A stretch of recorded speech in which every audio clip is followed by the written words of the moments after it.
have a bad time. For sure. I mean, we saw yesterday too, a lot of the play. I mean, especially like off the rip in Sandhawk, the zone went south, and every single team that landed there is the team that performed at the top, right? So you have to utilize your opportunities, especially early on, because you know these teams, these team spirits, Alpha Sevens, they're gonna get more warm as time goes on, right? They're gonna get more vicious. So if you have that opportunity to put some points on the board really quickly, yeah, might as well do it. But Twisted Minds. Well, yeah, honestly, Robs is back. we should all pick this team today because we definitely need to keep an eye on these guys, Jason. Yeah, and we saw that Robs got taken out. I think that was after match 3, I want to say. I'm not 100% sure on that. We saw Freak come in, but he's going to be back in the lineup here. And honestly, they need to figure out some sort of way back into this, because if they have another bad day, it's going to be pretty much a death sentence for them to try to get into top 11. Now, you can kiss top 3 goodbye for sure if you have a bad day today. If you're them, top 11 is going to be a little bit more difficult as the days go on here. And I don't necessarily know what it is. Like, they have the caliber players. They have Coops. Like, I know. One of the most dominant NA players we've ever seen come out of the region. But they're not really hitting what they need to. I think I know what's going on. I was chatting with some people, some analysts and coaches in the back in like some of our cool Instagram groups that we have discussions happening over there, and I didn't even really think about it in retrospect, but some Twisted Minds are like renowned IGL fraggers, and I think that when we're looking at the games, right, Jukes, especially looking back on some of the map feeds from yesterday, it does seem like there's a big lack of direction. Like, we're seeing these weird splits because maybe players like are just so confident in their fragging capabilities, which of course they are great when it comes to taking fights, but maybe a little bit overconfident at time, taking off these splits. And again, no real big name IGL on the squad. So I think that's where they really are struggling here. So we need to see a good direction for this team going forward. Yeah, for sure. We need to see just like one crazy pop-off game. Might as well see it in the Sandhawk coming up right now, because I mean, well, actually, no, it's Sandhawk. No, it's yeah, Sandhawk. It's Sandhawk. Yeah, okay, I understand. That's I got a little confused for a second. No, but yeah, when it comes to Sandhawk, you know, that's a map where things are going to get unpredictable. We talked about this a lot, right? If you get that circle, you got to perform good. And I think Twisted Minds, they kind of need that. They need a little bit of that favor just to kind of get that momentum going. Well, you know what I'm saying? They had a good rotation, right? They came in and got on the west side of the Southwest Island. But once they got in that position, it's like they just sat there till they died. They didn't really make any plays off the back of that. Maybe that goes back to what Max was saying about not really having that strong in-game leader to help lead the charge for your team. Because honestly, you can't come into a PMGC with just 4 fraggers. You need to have that smart-minded player who also can be a fragger, especially if we look in the likes of Doc, who we'll be seeing in the next group. A lot of in-game leaders these days can frag out and are kind of required to be able to frag out. Yeah, I'm not even thinking about that botation game, Jason, to be honest. I'm thinking at the Quarry finish we had southeast of Quarry on Erangel.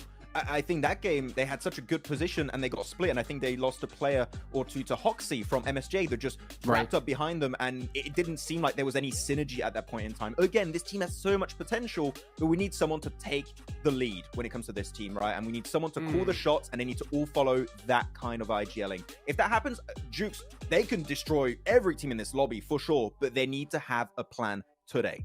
Yeah, that's for sure. I mean, it's kind of crazy to watch though, because I mean, yeah, that botate, it was sick. That if you're an IGL, that's a great call, right? They got to a great spot in Sandhawk, but they're just losing fights. So, I mean, when it comes to rotations, there's definitely some room, I think, for improvement. But I think when it comes down to just old school fight IGLing, we need to see some work on that, because they're losing a lot of fights I think they should have won pretty easily, Jason. Yeah, and I kind of our attention to another, and actually for me, it's standout teams of Group Yellow so far. A team I honestly did not expect, considering they qualified like a week or two in this event from the Pro Series, have been strong. Currently being in seats, they had 2 seconds. Limbs, too bad, right? They had the second 9, and his finish was 7. But I feel like for me, Max, this is one of the surprise teams coming. Yeah, because have a team sometimes has never played global. Some of the players have, but like this squad this is a first time for them, and they impressed me. They are playing the exact same playstyle they had back in their home region in PMPS. The main issue that I had, and this is also something that was happening back in PMPS, Jason, which is they get in these late game scenarios, they can frag out, they can bring home 10, 15 eliminations, but like we saw versus Vampire in the northern fields of Quarry, they struggle to wrap up the game. There's like little minute mistakes that teams like Vampire are so eager to punish, and that's something MSJ needs to be so careful about. So just a little change. Though, Hodrix, can we forget about the San Martin rotation in Miramar? What San Martin rotation? Yeah, exactly. Yeah. What San Martin that never happened.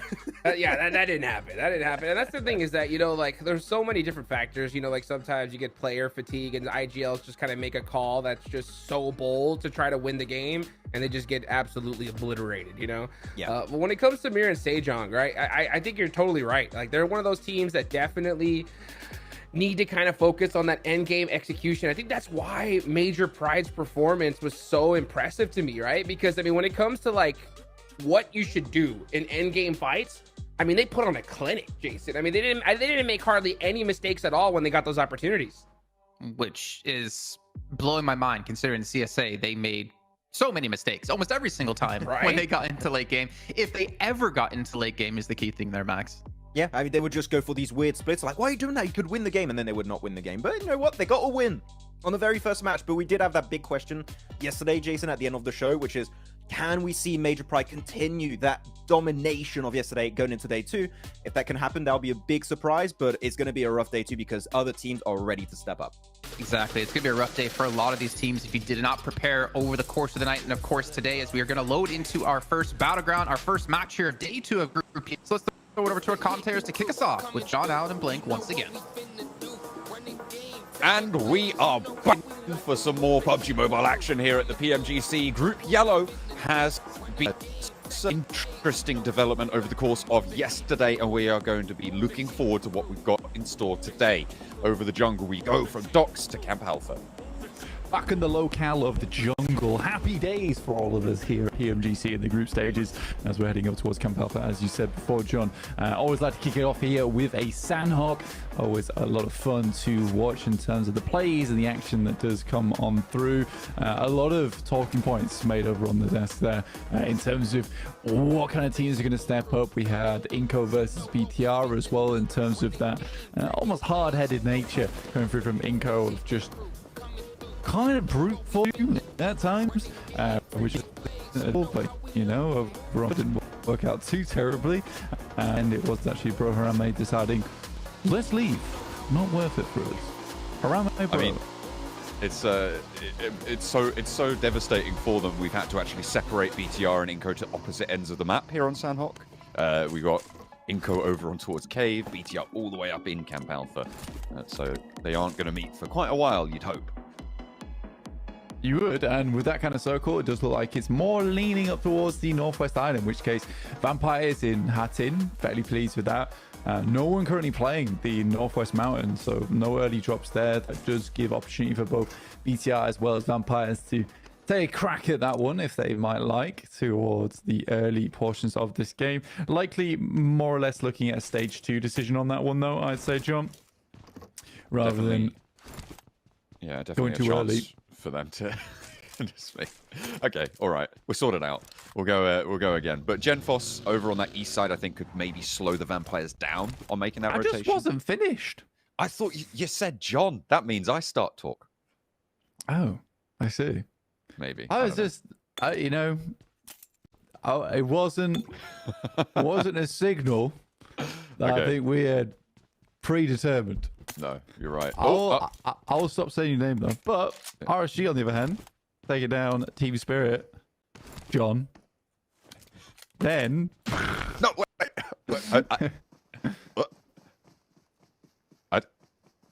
No, RSG do find an elimination over towards Team Spirit, which is pretty dastardly. I mean, this is a position that they've suffered from a lot in the past, Blank, in this boot camp drop location for Team Spirit. They play on this area. One of their players gets picked off. They get a little bit too extended with that split drop. A team like RSG comes on in and takes down that off angle, and then they're playing as 3, and it's basically donezo from a rotation like this where everybody is going to be focused on the south area of boot camp towards that trifecta compound rotation position. It just makes Team Spirit's game next to impossible. Yeah, and guess who it is? Mr. Nomi. I think Mr. Maxman was trying to figure out what the Matic classic of Nomi was, and I'm going to go with the Nomi Foley. It's a bit of a problem for him over on that side of things. Again, you get it. I have kind of butchered Foley, but there you go. I could go for Nomi falling, but that's even worse. That doesn't have the same kind of impact. But yeah, for Team Spirit, it really does suck losing Nomi kind of early like this. Again, though, there is some interesting factors around here. I think you mentioned it as well. It's something they suffered from in the past. Though I think this is more a case of playing in boot camp. Yesterday, everyone was fairly comfortable with their drop spots, didn't do anything too crazy on that side of things. But you can get caught off guard if you just kind of hang around in boot camp, don't make too many extra plays. Get yourself back up to that tree, lad. Going down soon. Teams are going to start to encroach over towards the position, especially RSG. You can quickly make a maneuver up towards that northern side. They realized that Team Spirit was playing very safe in the early game. That's a very good adjustment from yesterday coming through from RSG. Big fan of that. In general, what we have seen from Team Spirit in the past is rotating up north and going for a swim across to the northwestern island when it comes to these northwest island rotations, right? And JuiXeee now cutting that off. They slowed down with RSG's pickoff, and they are now continuing to try and go for that strategy here, getting across the water. But they are fish, and Lamborghini spotted the barrel. It's not a good time for them. Then a turnaround for Kitsune. Matic as well seems to have thought better of his approach to the headland.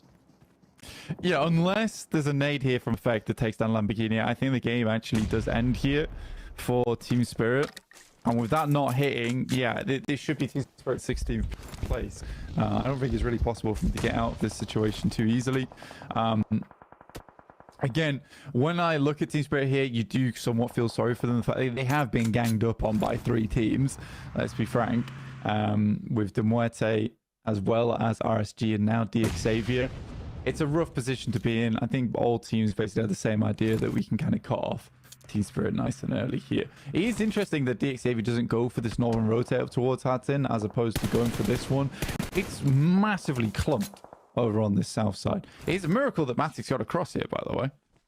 Yeah, he's actually managed to make landfall. I mean, he retreated out of those sight lines, got around that little curve of the headland there. It's not ideal, but they will take what they can get and actually maybe give themselves an opportunity to get a full swim going across. If Effect can keep this pressure forwards, then allow the backstop duo to establish sight lines, he can start to go for the swim. That's what he's waiting for here. And you can see now Kitsune's on the dry land on the far side. Lamborghini, though, has broadside. He's completely exposed to this angle, somehow dodging through the hail of bullets, but Matic, not so lucky, gets taken down in the meantime, and now that's just going to make things so hard. That's RSG taking another from Team Spirit. Yeah, it's just rough. It's really rough right now for Team Spirit. Again, I'm not entirely unhappy with Team Spirit's play here. I think they get caught off guard. It's one thing to be like, right, RSG is going to assault us from the south side. We can maybe make some changes for that in future. It's another thing to quit east as well. Save it on that north. Yeah, I think time. But for tomorrow, they'll be changing. I feel it may have been doing their homework here, right? You look at what Team Spirit are doing in boot camp. You know that your drop spot's close by. Okay, they normally swim. Let's just move early on a Northwest Island shift. This seems like a set play from JuiXeee to just cut Team Spirit out here, and it absolutely has worked, right? They play that backstop on the gang up against Team Spirit's position, and it leaves just Kitsune left alone. So I like JuiXee's position here. I like their rotation. The difficulty that they'll face is getting across, but with Team Spirit gone, they can steal that rotation as well. Fend off with our Team Spirit with this rotation towards conflict. Because there are so many teams playing on the south side of the map at the moment. With the south plane as well, it does make it tough, which is why they go for this water crossing in the first place. It's typically something they kind of want to go for either much earlier or tomorrow. What is more likely their play is to hold in bootcamp for as long as possible and play an edge over towards that end game of his own 3, head up towards Hatton Bridge potentially, or make that crossing over towards one of these eastern compounds on the Northwest Island. That's all I can really see happening. It's very hard to play a Sandhawk when you've got 3 teams all bearing down on you from minute 4 in the match. So it's more likely just going to have to take yourself out of the game and force yourself to play what I would call a more awkward play style, which is that edge for a lobby that's quite center at the moment. But It's going to give you the chance that you need in these matches to head on forward. Mirren Sejong, me and Maxman were having a bit of a chin wag about this team earlier. John saying that, you know, the early game towards that mid to late, actually very good. Very, very impressed by them yesterday. They had a little bit of an unfortunate run-in over on Miramar, but other than that, you know, getting towards that late game, the splits they took, all looked fantastic. Looked at the level of a Grand Finals team. Unfortunately, the team fight is just not great. A little bit of a close call for final there from Mirren Sejong, though, because all of Inco are on that southwest point. In the meantime, whilst Team Spirit have been struggling to extricate themselves from boot camp and doing so unsuccessfully, BTR have taken the top of the mountain on this northwest island. Vampire were not inclined to try and ascend. Twisted Minds actually looking to poke in towards the north edge as well after a transition across that north side. Major Pride currently hold a very strong position over this circle. They've got Elementrix on a flex out across to a compound to the south of that hilltop. Twisted Minds maybe looking to try and take it from him, but the rest of Major Pride have oversight on the bridge and all the river crossings. Major Pride right now set up to rack up a lot of eliminations if Elementrix can survive. Yeah, Major Pride yesterday, they had a few games where the circle came over towards them, but not at such a lightning pace, where they could kind of play their position and not really wanted to take it off them in that early mid game. So they got a lot of presence that way. And I was sort of confused, you know, it's not a team that I expected to be up here in first place at the end of the day yesterday, yet they're able to hold on to that. My prediction is going to last, but if it does, it would be a pleasant surprise. In the meantime, Alpha 7 in this game, 55 stable position to overtake Team Spirit in second place. Big opportunity, but as it stands, outside. RSG, they've managed to add 4 eliminations to their tag, almost all of them over the Spirit. DXavier, they've been able to pick elsewhere. DXavier losing 1. And now the fight after a previous team up against Team Spirit. Friends turn to enemies as they will go blow for blow with one another. Across the bridge, Demuerte on the north side, going to probably be able to get rid of No Fear here, Oda with their last player alive, and that is a big shift for Major Pride on the circle. Again, this puts that compound down on the south edge where 2 of their players hold at a massive premium, but there are only 3 players. Elementrix regroups. Yeah, Elementrix is just going to give up that high ground. I think it's reasonable at this point in time. Like you say, he might have been able to hold it for a little bit longer here in stage 3. If they had the 4th player on side, they don't, so rather just go for a group up. Again, if we look at the map just a little bit, it sort of is telling right now where Horror is from No Fear from Horror is currently into Muerte. Why that engagement between Team Spirit, RSG, DXavier, as well as Demuerte was a bit of a weird one, because there is so much space over towards this north side of the map. I typically massively expected DXavier to take that Hattin crossing after looking at some of the gameplay from yesterday, especially with South Plane. If you're DXavier, I'm like, Hattin crossing is kind of a given here. Should be a decent name. It does take him down eventually. So yeah, it was a curious one, because I think now all 3 of these teams have put themselves in a precarious situation. I'm not trying to bail Team Spirit out. It's just a case of, I think they suffer because of some questionable decisions from these 3 teams. I think RSG is probably the only team that I was happy with their rotation, the decision they made, because there was an end goal in mind to head down to Confluence.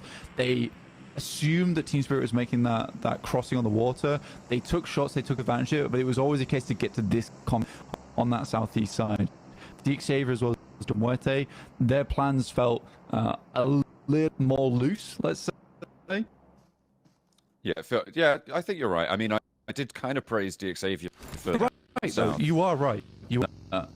DXavier did not quite capitalize on the opportunity to rotate across the water, though, right? After they been able to take that position, they looked like they were going for a swim, but now they've transitioned to go down south instead of going to one of the compounds further up that coastline, which is currently available, right? And if DXavier had just gone for the dive, rotate, they may have just been able to get across nice and safely. So the next step after that initial, what I think is quite a strong move for DXavier, seems to be a misplay. Yeah, there was kind of 2 options for them, right? It was either head up towards the north side and take Hattin Bridge, swing round Camp Alpha, or go for that crossing by the water where the shallows are. You can kind of just walk straight across. I think they get maybe too big for their boots here and take the task over towards. They don't have position, but the sightlines over this bridge cross pretty bruised. Get lucky on the sense that the circle does shift back down towards the south side, giving them more control over towards the north edge of ruins. But yeah, it's an interesting one. It's certainly an interesting one. I think this could have definitely gone very differently for a lot of teams at the moment. I think Demwete did go out on that north side. They just stayed out there for a little bit too long. In the meantime, it is Horror with just a couple of their players left over in Camp Alpha. No one really playing alongside that one. I think if I was to play at the moment, probably would be really enjoy the position of the hold ground on that northeast side. With the shift in the circle, it looks to be even better. This is a place where they can start to capitalize with the RX, start to take out some of the players that have been moving over this south bridge. I would throw the mix for a strong position here as well. I feel like they have a lot of protection up towards the top of the hill with this next circle shift as well. They're kind of isolated. They have rotational opportunities to be able to get up to that northeast side if they need to and get towards Twisted Minds. Twisted Minds a lot further on the edge. This southwest side, though, is going to get hot now because MSJ are ahead. This is their transition phase out of the mid game. Let's see if they can make it work. Yeah, again, I really like rotations. I think they play that themselves. It's just those full-on brawls they just don't do very well in. Like when you're in an isolated chamber between them and another team, it gets a little bit rough for them. VTR taking down the last player there from RSG. Good pickoffs actually from the high ground.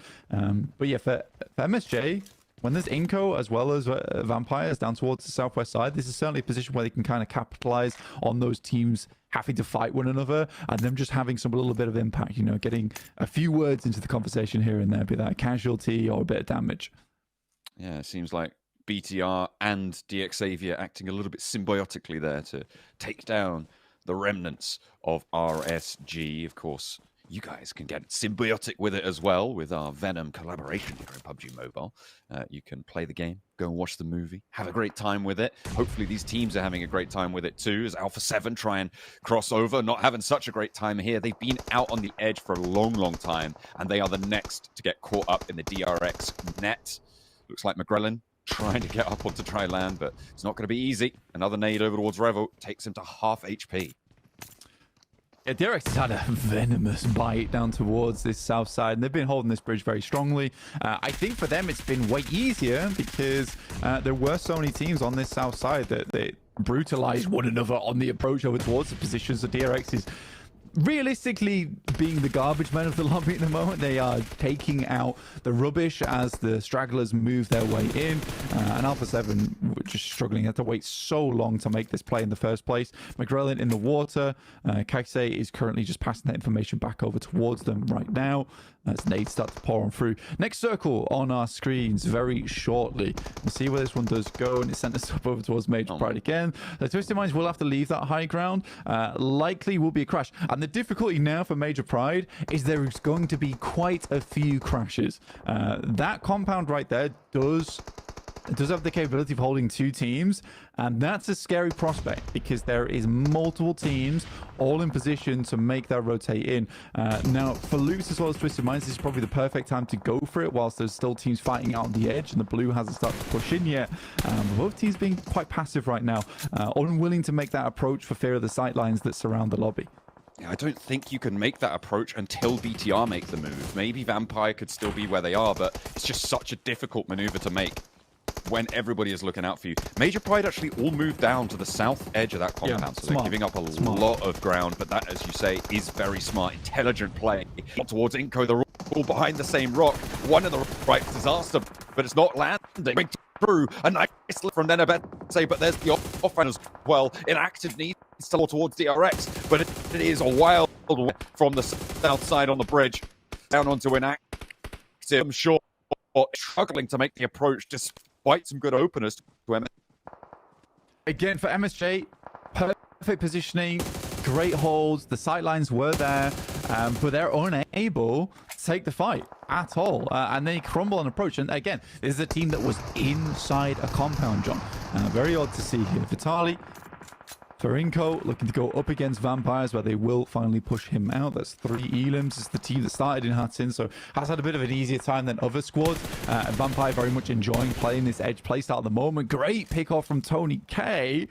I don't think he quite got the knock on that, though, unfortunately, and Stoned will fall Vampire having a decent amount of control over this western side of the circle. DRX just able to stay out of it right now. They are the bridge trolls in this lobby. And on the north side, BTR finally having to descend from the high ground, and it's going well to start. JuiXe puts a second limb up on the board, doesn't have time to recontrol the buggy here. Satar swings around the side, but finds nothing. His team's already done the dirty, and that will be Twisted Minds out. BTR get away with it clean.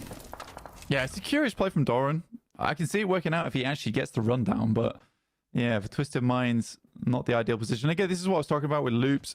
They took a knock, which is why their push was delayed, but they instantly send over towards this position. Maybe they spotted the cars rotating out. And it's a smart choice from Major Pride, because again, they know just as well as we do, that compound can hold two teams. They don't want to be facing a crash from two separate squads when a fight breaks out, because that's likely a position where it's like, look, we're on the edge here.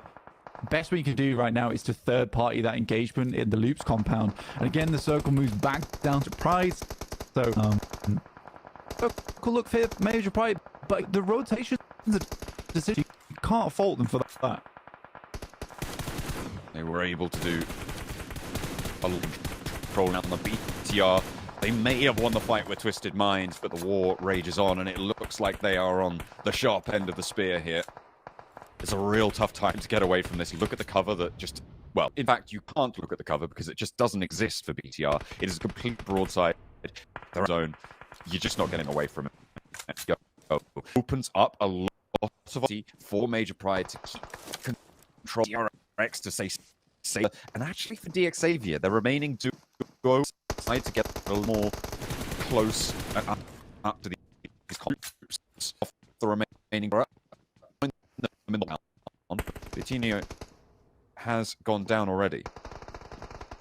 I think he took a knock there from Vampires off on the distance. Good nade from Humbin. Take down one of the DXavier players. There was a slight slope down towards that eastern side where DXavier can play and kind of hold off those angles. Hyunbin will flush out Levi's as well. So now I think it is just a Detty left alive on that east side. This is a strange circle. It's not one you typically see here on Sandhawk, where it really does go down to the wire like this with 6 teams still alive at stage 7. This is very curious for a Sandhawk indeed. The circle once again favors over towards Major Pride on that northern edge. Great nade over towards Malik, though.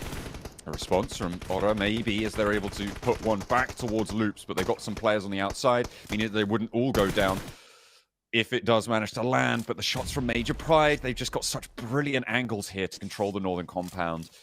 And it's so hard to make this break. You have to go clear over a wall. There's no smoke cover that they've been able to lay down earlier on, and that is going to be curtains for them. Major Pride stay alive with 3 on the north side, and Vampire swing down to the south. In the meantime, Schweppes goes down first. A nade to find Hyunbin on the back lines, but there is still response. Tony K goes low, but doesn't get eliminated just yet. There's a lot of damage pouring their way, and their health bars are blinking right now. It's a terrible time for them, but somehow they're just surviving for a little bit longer. Tony K the last to go in, as DRX able to keep them at bay. 12 eliminations now for DRX on the south side, racking up that last one there. Not going to be the case because it goes to the play zone, and in the meantime, Major Pride flexing out. They're going to take down the remnants of DXavier, and DRX will move in from the coastline, but Major Pride have so much control here. A nade over to the backlines, the re-knock onto Hyunbin. So is low, and they are crunched against the blue. The nades keep on coming through. The shotguns ringing out amongst the hills on the northwest island. Major Pride stand their ground. Nobody can move into their territory. Elementary sort of just had this situation where he was like, I get the first pick, the second pick. I'm going for the... It was a very well played just from him. This is what I showed himself on yesterday. It's still Major Pride versus a Korean team to finish. What was just a case of them push the compound, understand they need to take space and not just rest on Laura. So again, look involved, good decisions, and it's getting more and more difficult for me to be too presumptuous about Major Pride and their performance here at the PMGC group stage. Very much deserved that win. We'll see how they fare when a circle isn't on their side of things. Yeah, they definitely still have a little bit more to prove, but right now they are clear ahead on the top of the tables. Let's head back to the desk. Major Pride, the kings of Sandhawk, it seems. They picked themselves up another chicken dinner in the first match of the day. That is 2 days in a row, and Major Pride defending that #1 position in the group. Someone pinch me. Am I sleeping? Because I never thought I'd be saying that, Max. I feel like I have to apologize. I'm sorry, Major Pride. I didn't think it would continue today, but it is. With a chicken dinner and like double-digit Illims 2 hot tricks. I mean, they are popping off. And some people I think are going to say, oh, circle luck. They knew on phase 1 it was going to go Northwest Island. You send it instantly, and you got these strong compounds. You can hold on into the very late game. Guys, there's only 4 of you playing. Why are you showing us 6 people?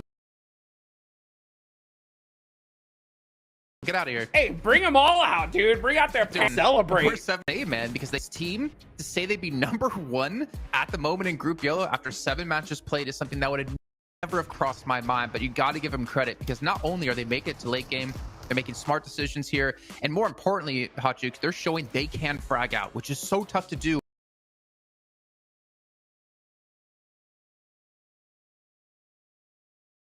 at the caliber of team. Is looking like major pain at this moment. I'm not kidding you. They're going around looking at all the other teams, making them do push-ups and screaming, 1, don't you look dumb.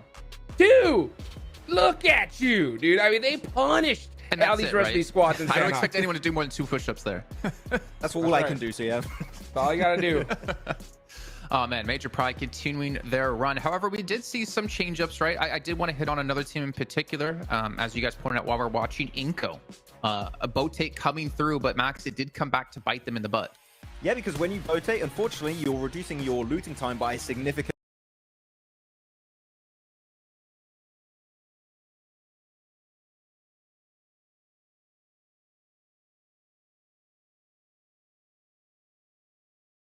amount. And we saw here this transition, especially Hodgix, we were talking about it as it was happening.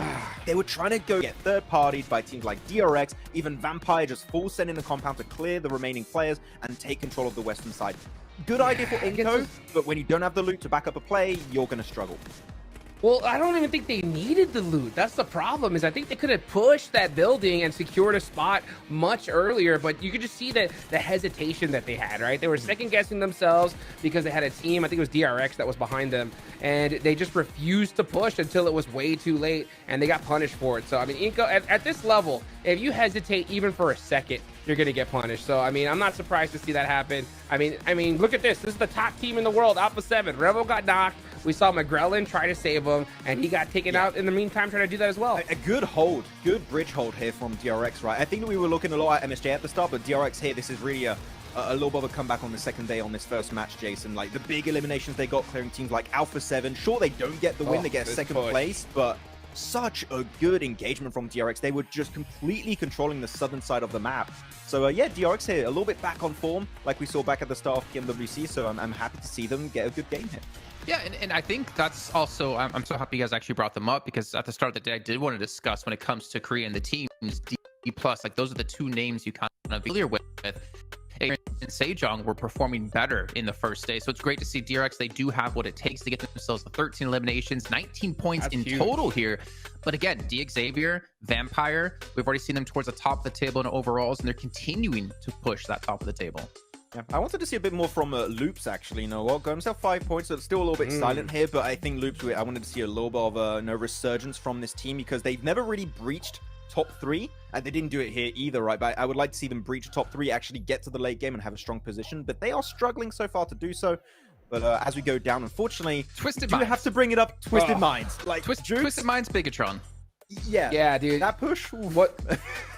Come on. I mean, you said that you want to see more from Loops. I wanted to see more from BTR, because that was their circle. You know what I'm saying? True. Whenever you see a team land on that northwestern island, they're hoping they get that zone, and you're supposed to win. You're supposed to win, or at least get double-digit elimination points. They didn't do that. And Twisted Minds, they recognize, like, hey, this is a great spot. Let's take out BTR. But you mentioned it earlier, Max.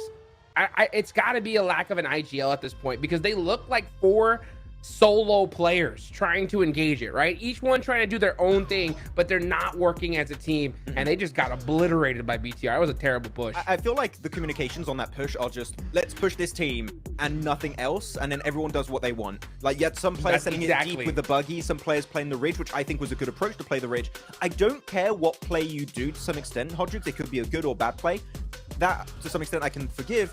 What I can't forgive is when players do their own thing and they don't work together as a squad. Like, if you do a bad play together, guess what? Your chances of success are way higher than if you send it one by one in different locations. Like, you are going to struggle, especially against BTR that's shown willingness this tournament to be aggressive. So we need to see more direction from Twisted Minds because it's not looking like a team that has that synergy yet. You hear that, DK? I know I'm pointing at you right now, as Max said. You know, you can't just push up by yourself. You can't just go one by one. You got to go together with the plan. I did actually want to go back to BTR really quickly, but for now, we'll take a look here at overall so you can see Major Pride continuing to build up this lead right now. 84 points, getting very close to being 30 points ahead of our second place team. And then, of course, we saw, Vampire in the last game have a decent result. You can see JuiXeee have been able to push up here 5, and he's able to push up here into our top 7.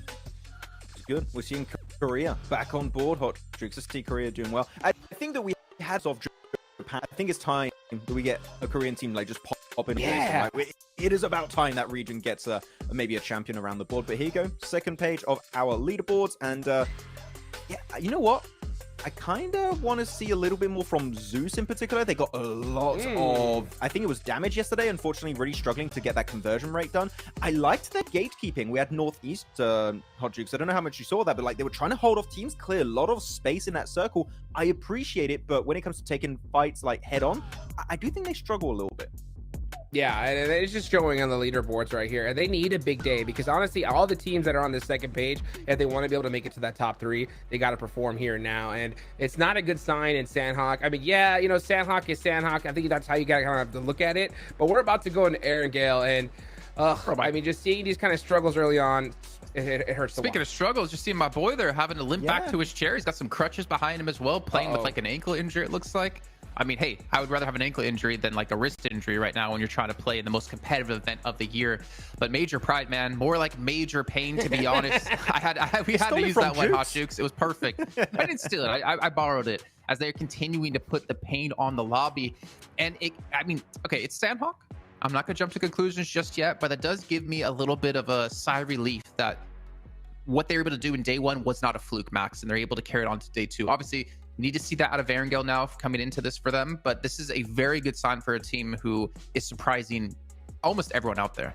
Yeah, for sure. They've definitely got that confidence, and what I was happy to see compared to yesterday, what makes me happy with this match in particular, is that they were at the late game ready to push out of their compound to make sure they were securing that win. It was not just, Circle was pushing teams our way, which is what I saw a lot yesterday.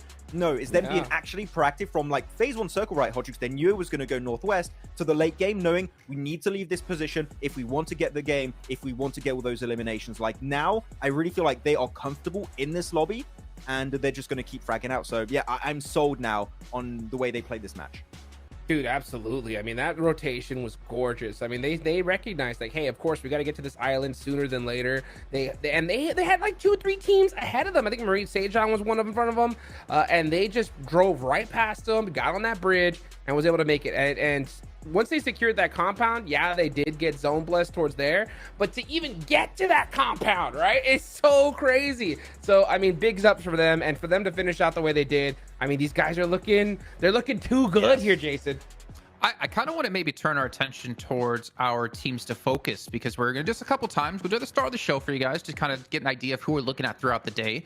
And then we'll do it one more time here where we talk about the teams we're looking for Erangel. And of course, later on, before we get into Miramar, we'll do it another time. So going into this one, I feel like BTR Inco for me is already 2 teams I have to put in there. Obviously, I kind of did that at the start of the day as well, considering I want to see if they continue to hot drop maybe across other battlegrounds. But when we get to Erangel, if you're a team that's still hot dropping today, like I feel like you don't deserve to make it to the grand finals. Like I know you discussed it before, Hot Jukes, I believe yesterday, but it's like you can't be doing that at this level of play. You cannot be going into the match already handicapped, even if you win the fight. It's not worth it. It's not worth it. I mean, because your goal is top 3, right? That's at the end of the day, that's what you got to go for. At a hot drop, yeah, let's say the odds of you fight with all 4 players up is ridiculously low, right? And even if you do win that fight with all 4 players up, it puts you so far behind in Erangel, you know?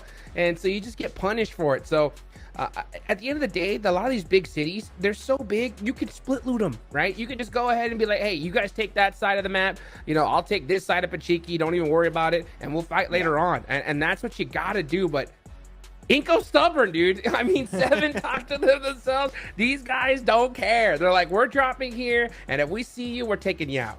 We're gonna try. Look, I'm gonna ask you a question right now, Jason Hot JuiXe. You can jump in if you want. Which global tournament, even local tournaments, have we seen a team that constantly hot drops, like on the big maps, not just Sanhok, but I'm talking Erangel, I'm talking Miramar, that actually won that tournament? Only one. Only one. Which one? It was Team Reject. It was Team Reject in PMGO. PMGO, Brazil. They beat Alpha 7 out and won the championship. That was the only tournament where we saw a team hot drop in Erangel. I believe it was over by Rozhawk. Was it right? once though? And it was a lot on the early part of the tournament. Okay. It was surprisingly so. Yeah, but then they got away from it. You know what I'm saying? Exactly. So that's the point. Yeah, they got away from it. But I mean, just a team to even do it and win is crazy. And I do believe that was a one-off scenario, guys. You know what I'm saying? Max, how you were like, thank you, Hot Jukes, for just proving my point. It's like, and then they stopped and they won. Wait a minute, it kind of makes sense. Yep. Wow, you would have thought. Well, beyond the hot dropping, one thing when it comes to Erangel that we always have to talk about is Vampire. And looking back to yesterday, Vampire's performance in Erangel was a massive boon for them in the leaderboard, but similar for Alpha 7 when it came to Miramar here. So Max, I wanted you to quickly maybe talk about Vampire here and their kind of success when it comes to the most played map in the pool. Yeah, the best map in the pool also. I think that when we're looking at their success, some people, I've seen some comments, I see you guys in the chat, what you're saying, be careful, saying, oh, but they dropped Primorsk, they got a quarry circle, that's because they won. No, they are that good at rotating, okay? I'm telling you, they can have circle go like towards Stolber area, go on Military Island, and they are going to be able to perform. They will make that rotate. They will suffocate teams outside of the circle, which is like their specialty at this point, it feels like, and they will do well. So, no, wait for bad circle for them to get a good point on board, but sure, when you get a good circle, Jason, it does create a little bit of an advantage for you, but that was not the only reason they won, because they are willing to make these aggressive rotations to just carve space in the circle to make sure they can confirm those wins. We saw it against Quarry twice, and I'm sure they're willing to do it again. Well, hey, I'm happy to see Vampire proving they can play at not just an invitational here, as they've had a pretty damn good year, to be honest. But as we're about to approach our first Erangel 3 of the day, the question becomes, can they stop the pain that Major Pride is put out here? Well, we're going to find out as we jump into Erangel for the first time with John Allen and Blake. Major points right now, top of the tables by head and shoulders. They are definitely into the lead. Good one of these top. Playing first, Erangel today from over by Novo up towards Georgia pole line. I know, dude. It's an interesting plane here down from that south side towards the northwest. And again, these teams have been catching themselves down towards the southwest side of the map quite a few times. Major Pride, yeah, my brain's telling me no, but the leaderboards, they're telling me yes right now. And I don't really know what to think about, honestly. I mean, fair play to them. They are absolutely owning the lobby. So hopefully it can continue. I really hope it does. Again, it's a weird map on Sanhok because, as Max said on the desk, you know, they instantly make that rotate towards the northwest side, and it was filled with plenty of good decisions. The circle still blesses them, though. I want to see a good Major Pride game where the circle is not on their side. I don't know, man. I feel like I'm being a hater right now, but I gotta listen to the brain. But you know, right now my heart is happy for Major Pride. That is true. I think that's going to be the general opinion, other than if you're a diehard Major Pride fan, in which case they did nothing wrong and they absolutely deserved every single one of the points they've got. To be fair, they do, kind of. Oh, look at this, another Southwest Circle. Goodness me. Are we going to Quarry again? Let's see. Can Nomi stay alive? Yeah, it's rough. It's really rough. Ooh, nice one from Gem Boss. Start things off. Wait, instantly picks up the Chugrim. And that is Major Pride. right, losing a player. I mean, they drove around similar locations, and this time I think BTR want to get themselves into a spot where they could more easily rotate down towards the southwest side. This is likely more of a quick decision made by them. Yeah, and they're not going to be hot dropping with Inko, which is generally what you kind of see. Although Inko and Aura may be in a little bit of trouble with one another, close by on the east side of Rosok in the meantime. Yeah, they're just dropping over the way. Okay, a little bit further away than I thought. Hang on a minute, inactive.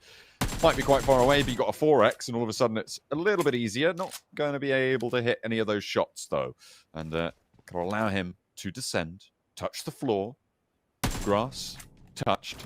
And now, Aura going to look to grab some guns, grab some weapons, maybe go in for a fight. But they are far enough apart where it's not necessary to do so. Yeah. I will say my dude had great posture. You know, he was bolt upright in his seat. Yeah. I like posture check.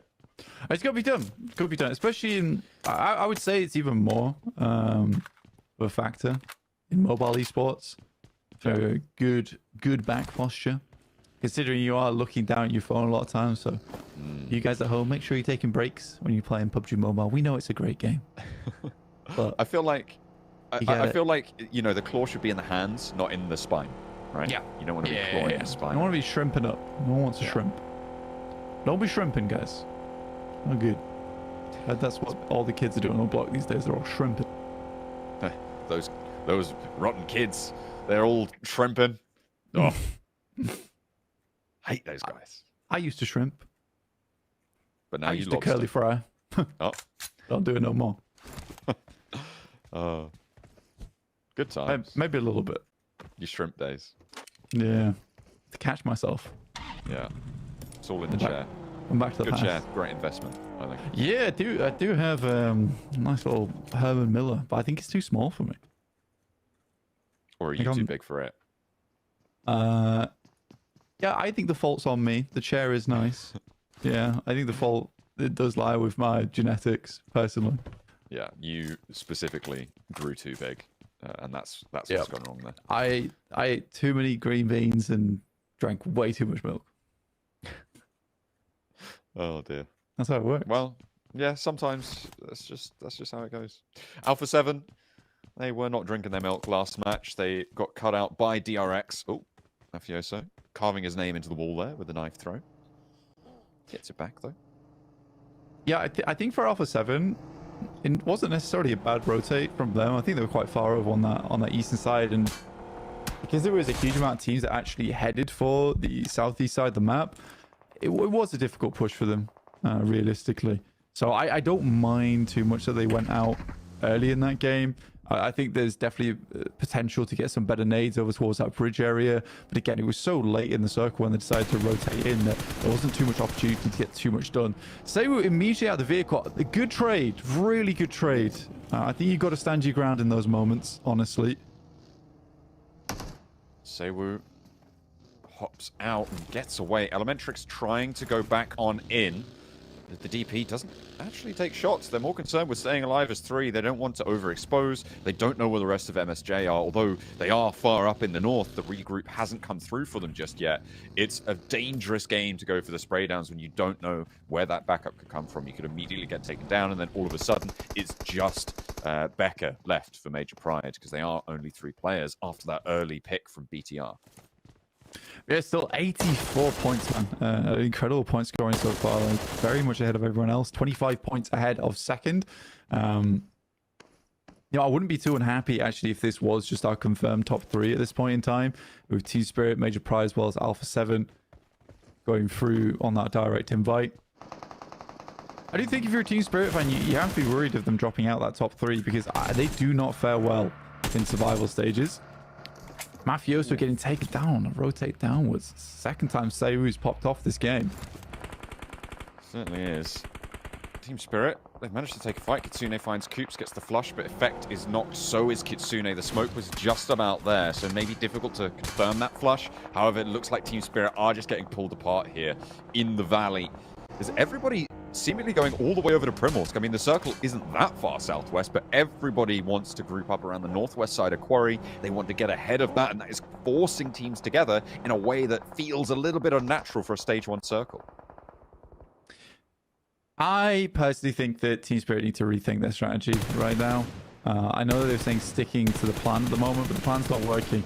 And the reason it's not working is because we have a real heavy central lobby at the moment. I think we've seen central lobbies in the past. Does he grab it? He should do in the future. I reckon it's not too many more shots he'll need onto Robs here. That should be a clean finish onto Twisted Minds. But yeah, we have seen central lobbies in the past, but nothing quite as much as this. Especially over towards Quarry as well. I think so many people were confirming over towards the position early. When you play towards Farm on Team Spirit, I get that they want to try and get some big points from taking a central position. It's just not possible from that angle, sadly. You got to play something more along the lines of what Loops and Demuerte's doing, which is coming in much later. Or even JuiXeee. I think I'd like JuiXee's approach on these circles so far on the southwest. Is she's playing up towards Gatka, basically leapfrogging the position that DRX holds in the early game, and then playing in from that northern side. Now, it hasn't got them a huge amount of points towards the end games of Wrangles, but it's kept them in the conversation. Every single team in the top 4 has taken casualties here. As Vampire lose one of their players, they've taken another knock up on high. Schweppes is very, very low. Major Pride trying to claw some points back on this game after losing one of their players early. They managed to get all 3 of the engagement with MSJ. West continues to just pack in so that minute. We're down to 54 players pretty early on. The next circle to dictate the pace. I would love a shift up, George, but it's not going to happen. The teams were right to move down to this southwest side this time around, as the circle does give them what they asked for. Yeah, West Coast is a big feature. I think if I was Mirror, say John, probably moving further down towards and take the central compound that sits on the coast, likely going to be your best bet going forward in this game. I think that they're concerned about teams coming in from the north, though, at the moment, instead of trying to push down to 2. Vampire's down to 2 players quite instantaneously, despite having that Primos drop at the start of the game. Rough one. That is certainly a rough Vampire. And as Jason was saying, Arangel yesterday, huge boon in terms of the numbers they're able to put up. Getting 2 chicken dinners on this map yesterday alone. Federales for Harame, bro. Just going to turn around. Not going to go for that fight. Too much danger for his liking. Just wants to get away with it. Gives up the point. Although Rig is not down just yet fully. They could potentially go for a rescue mission if they can find a knock. And there's the spray down onto Eugene Demuerte. They've moved forwards to try and deal with it. And out goes the roll-up. Potential for already enacting this res as well, as across they go. They know that that sightline was only 2 players. That's going to force both of those players not to have the angle, and up they go. In for the backup, going straight into the backlines. Yappy goes down first. Unfortunately, they get the spray down, but Pusher's there, looks for the shots over towards it, and holds his line against Harame, bro.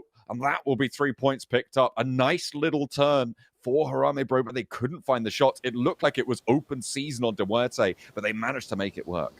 Yeah, that doesn't happen without Fuchs, man, though. He played pretty far back there, had this great off angle, which I don't think Harame Bro had any idea of existing. So when they made that full pelt push over towards Demuerte, they were just taking tons of shots towards that backline. Still awesome that they were able to get that res off in time, and he stood his ground even with the low HP he had. And even more spectacular is the fact that they get out of this fight with 4 players, which is a true test of resilience for a team like Demuerte down towards his south side, considering that they were coming in from the far east, John. They've made a long rotate around to this location. Has to have a lot of other teams. I mean, Vampire bore the brunt of it. I mean, it's kind of the same idea as what happened to Team Spirit back in Sandhawk, right? It's just a lot of teams moving into your immediate rotational paths, and you just lose so much because of it. Fortunately, it's not a river crossing. It's not as exposed as Vampire, which means that they're able to hide away with 2, but it's that same sort of punishment. As they try and leave Primorsk, they just get scooped out, and there's 2 of their players now left standing, and they're surrounded by Major Pride, by Demuerte, and RSG across the road. It's a strange circle in terms of the landmass that's still here. You have a lot of open space off towards that eastern side, but you have the fielded area that kind of cuts through. You can see it here with the circle heading up towards that north. You've got the fielded area that cuts through on that western side. You've got this plateau on towards the north, and you've got the swamps down towards the south. So a lot of really odd area to play, a lot of flat ground. So rotates towards this end game. You're getting a little bit more difficult with a lot of sight lines that are provided to a lot of our squads, and with that dead area that really is quite tough to play. Mirren St. John going for an aggressive push out towards the east here. Spray down. Federalis, last player to hold, and takes down Team Spirit. Major Pride hot on their tail. We'll go for a little bit more aggression as well. Becker in danger, gets pulled out. The reload can come through for Federalis. And now Evo Station up for the fight. The nade's cooking. There's shots from a third party as well. The angle's cutting across, and Federalis has the nade. It looks good, but it just goes a little bit long. Doesn't take the damage from it. Steps out, and the shotgun lands. That's Major Pride down and out. Our top two teams swept aside, but who can take their place? Yeah, it's a good play from Brohammer as well in those last moments. Mirren St. John, though, crashing over towards Alpha 7. They know they damaged this team earlier, so it's a good follow-up onto what is a very diminished team here on Alpha 7 with just one player left remaining. Carrillo, though, no slouch, not a player to be trifled with. And Erin, the third party from Zeus. Alpha 7 now in a 1v2 for Carrillo on the inside. JuiXe tentative, so it's final. They don't want to go in for this one anymore. They know the third party exists from Zeus across the way, out to that eastern edge, but Carrillo wants to fight himself. It's probably not the right decision, though. Turns the corner into two sight lines and will get cut down. Yeah, had to make some kind of play. Couldn't sit in there forever. Sad that they lose Sabu on the sidelines there from an off angle. Delpiero rotating back over towards the east. Again, a smart decision. They've already cleared this area. They know it should be fairly free. Not a lot of people should be playing down towards this south road. If anyone is, they've already made their rotation up towards that northern side, like DRX have. Zeus, at the moment, do you have prime real estate towards the center of this circle? Very, very nice position to play. It is a spot that you can lose quite quickly, though. But this is not going to be likely a position that's challenged out until much later in the game. But smokes will be essential. So the team's likely going to slow things down a lot, understanding the lay of the land. And if that compound that Zeus currently controls stays within that circle, they will need to hold on to a lot of utility and try not to take too many fights early. A lot of the east side of that circle as well is being controlled by JuiXe. They're currently on a 2-2 split, and they are stopping anybody from really rotating around that way. That's where Delpiero wanted to go for a while. That's where BTR are potentially going to look to rotate across, but instead, it's going to force a north to south line of teams into this next circle. You can see there JuiXe holding out that east side. They are sticking everyone down here, forcing BTR to look for the fight against Aura. That is a big shift away from this east side, though. And JuiXe may have to relinquish that control. The south side looking still ever more treacherous. Yeah, for JuiXe, there's likely a crash in their future. I mean, they could play over towards that roadside potentially. That's likely the only thing that they'll be able to pick up going forward. Federalis, once again, the action is coming towards his way. I mean, that shack did provide a lot of good control. He does find a pick off over towards final. And they stop short. He has done unbelievable work at holding down this position as a solo for Brohammer. I mean, 3 limbs off the back of that, and I mean, fighting off versus Major Pride that moves in that way, as did Team Spirit. He wasn't able to grab as many eliminations that I think he would quite have liked, but still, it has been a phenomenal game from him on that side to stay alive this long. I think from RSJ's position, they've got sightlines up towards Federalis's position, which means that it's really quite difficult to approach it. I think Zeus is just covered off by the high ground that sits to Federalis's east, but these approaches towards his position, most teams are looking at the hilltop that sits out to his east and not really committing to that shack. I think as soon as a team, maybe Aura, just decides to go for that crash, things change a little bit. But as it stands, he is fairly safe, even just as a solo, to get in towards those top 7, top 6 maybe. Yeah, it's the reason why Team Spirit sent so quickly over towards that shack as well, because it's one of the few shacks in the game that actually has that cover on either side, and then it's fairly empty ground down towards the south and the north. So it does make it actually quite easy to hold your northern edge. Like you say, RSG do have sightlines looking up that way, but he never has to expose himself. As long as he's got smokes, which he should do, there's a fair few death crates around that position. He can always smoke off his south side and then just play off the back towards the north. So we'll see what happens going into the future. But I imagine there will be more crashes to come over towards that People are very, very aware of that position. And over by Quarry, teams are looking to dig themselves out of their positions here. Loops is the most northern team of this glut, but Demuerte have found themselves sort of paralyzed into this position. It's really unfavorable. They've been rotating around left, west, eastward.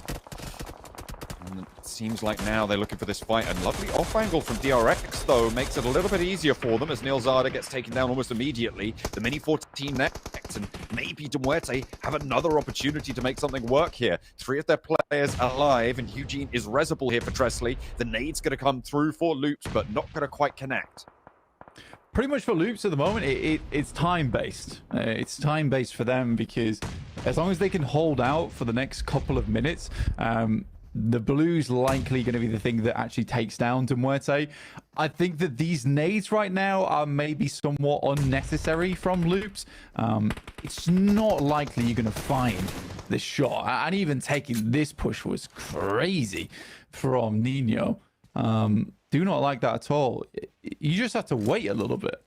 Honestly, that's it. Just some patience. Look at them now. They're scared. Sat inside the warehouse. They're like, well, we may have over-egged the pudding there. That is an unfortunate turn for Loops. But Demuerte, I mean, they're showing some real class in this match, I think. Their rotations, I mean, maybe sure they were stymied out over on that east side. That's maybe the one fault I'd give them right now. But they are being dynamic with these rotations, and they are finding those opportunities, navigating them well. So hopefully they can transition away from this south side. BTR, though, on the north, they have pushed in ahead of JuiXeee, actually, cutting in front of them in the queue. Not too polite, but BTR will take the points if they can get them.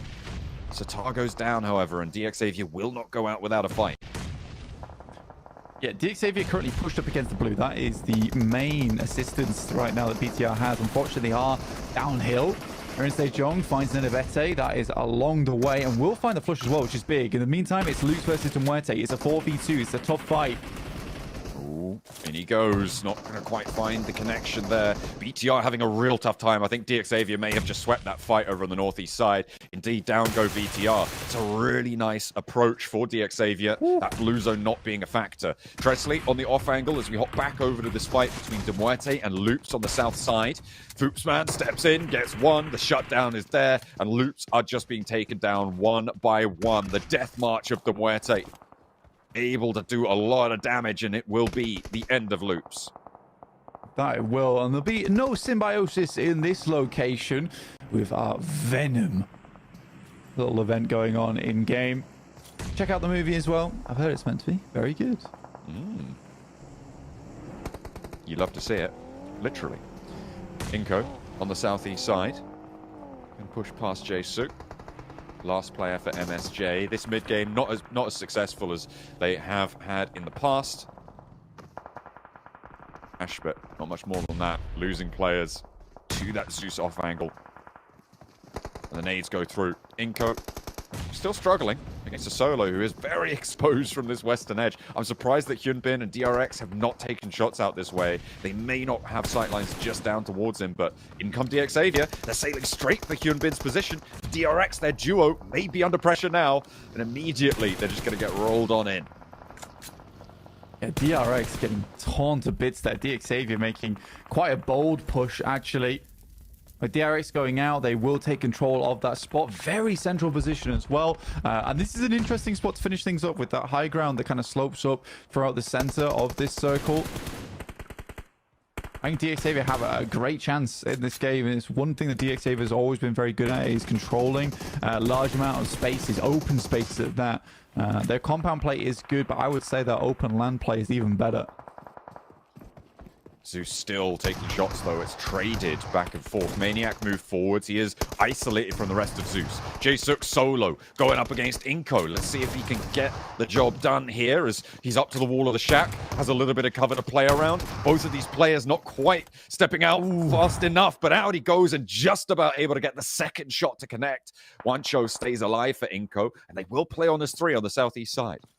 Yeah, that's fairly sad. And some of the nerfs going through to the shotguns overall tags him in the ribcage, and because it's not a full-on registered hit, won't get the insta-gip on that. That's sad. I mean, JuiXeee definitely has impressed me as one of the best fraggers on side for Mirin Sejong. Is this a... Yeah, this is a full reset for JuiXeee, luckily. And the circle does go down their way. Really strong little dip here, and they have actually pushed up ahead of Alpha 7 into the top 3 now, Blank, and looking at Team Spirit with hunger in their eyes. Look at that. They are very, very close and it's primed to overtake them. Aaron again. Good shots. I mean, Zeus is not a bad team. I think they've been finding their footing with inside this lobby. They came from PMSL EMEA as a relative unknown, right? And did put to shame quite a few veteran squads in terms of the skill and the performance that they were able to provide in those finals. But it's a whole different beast to tackle coming over towards an international tournament. And I think they need to get used to the fact that there really isn't any feeder teams to go off the back of. And it's not always going to be just positioning based. If they have that position, they can fight other teams. I think the lucky thing, and I always say this, and if you've listened to mine and John's commentary for a long time, you'll know that I always say that mechanical skill is much harder to teach than tactical. I think Zeus already mechanical skill on a spare player in Eren. He's really able to through a lot of scenarios. Yeah, absolutely. It's been great to see his ascendancy. Last season, he's a rookie running through and actually give it a really good go here in Group Yellow. I think it's very, very impressive, even though right now they're forced. Tables are still, it takes is one big game up and back in that conversation pretty quickly. See if they can find a little juice out of this game here, because they 3 players that they do need to push aside, but it's a little opportunity for them as Aura crest the ridge. The big thing about the moment is it's 4 match days, right? It's not, it was only 3 though. A little spread here. Some mistakes in those first couple to bring it back around, but you averages up. So today is very important. It's not in terms of trying to get towards the top side of the lobby, but a middling position would be fantastic for them. Absolutely. Rongma bro are finally fully eliminated. Federales can go no further. They did get spotted there. A little bit of damage done though to Aura as they now are on 3 players, which is unfortunate, losing Marak on that side angle. So 3v3 Zeus versus Aura on that north side. JuiXeee still on 4 players alive and into the top 7 now. The placement points will start to rack up as we climb up these tables. No fear. Trying to get that information, feed it back on over to his team. JuiXeee, the major roadblock for these Northside teams.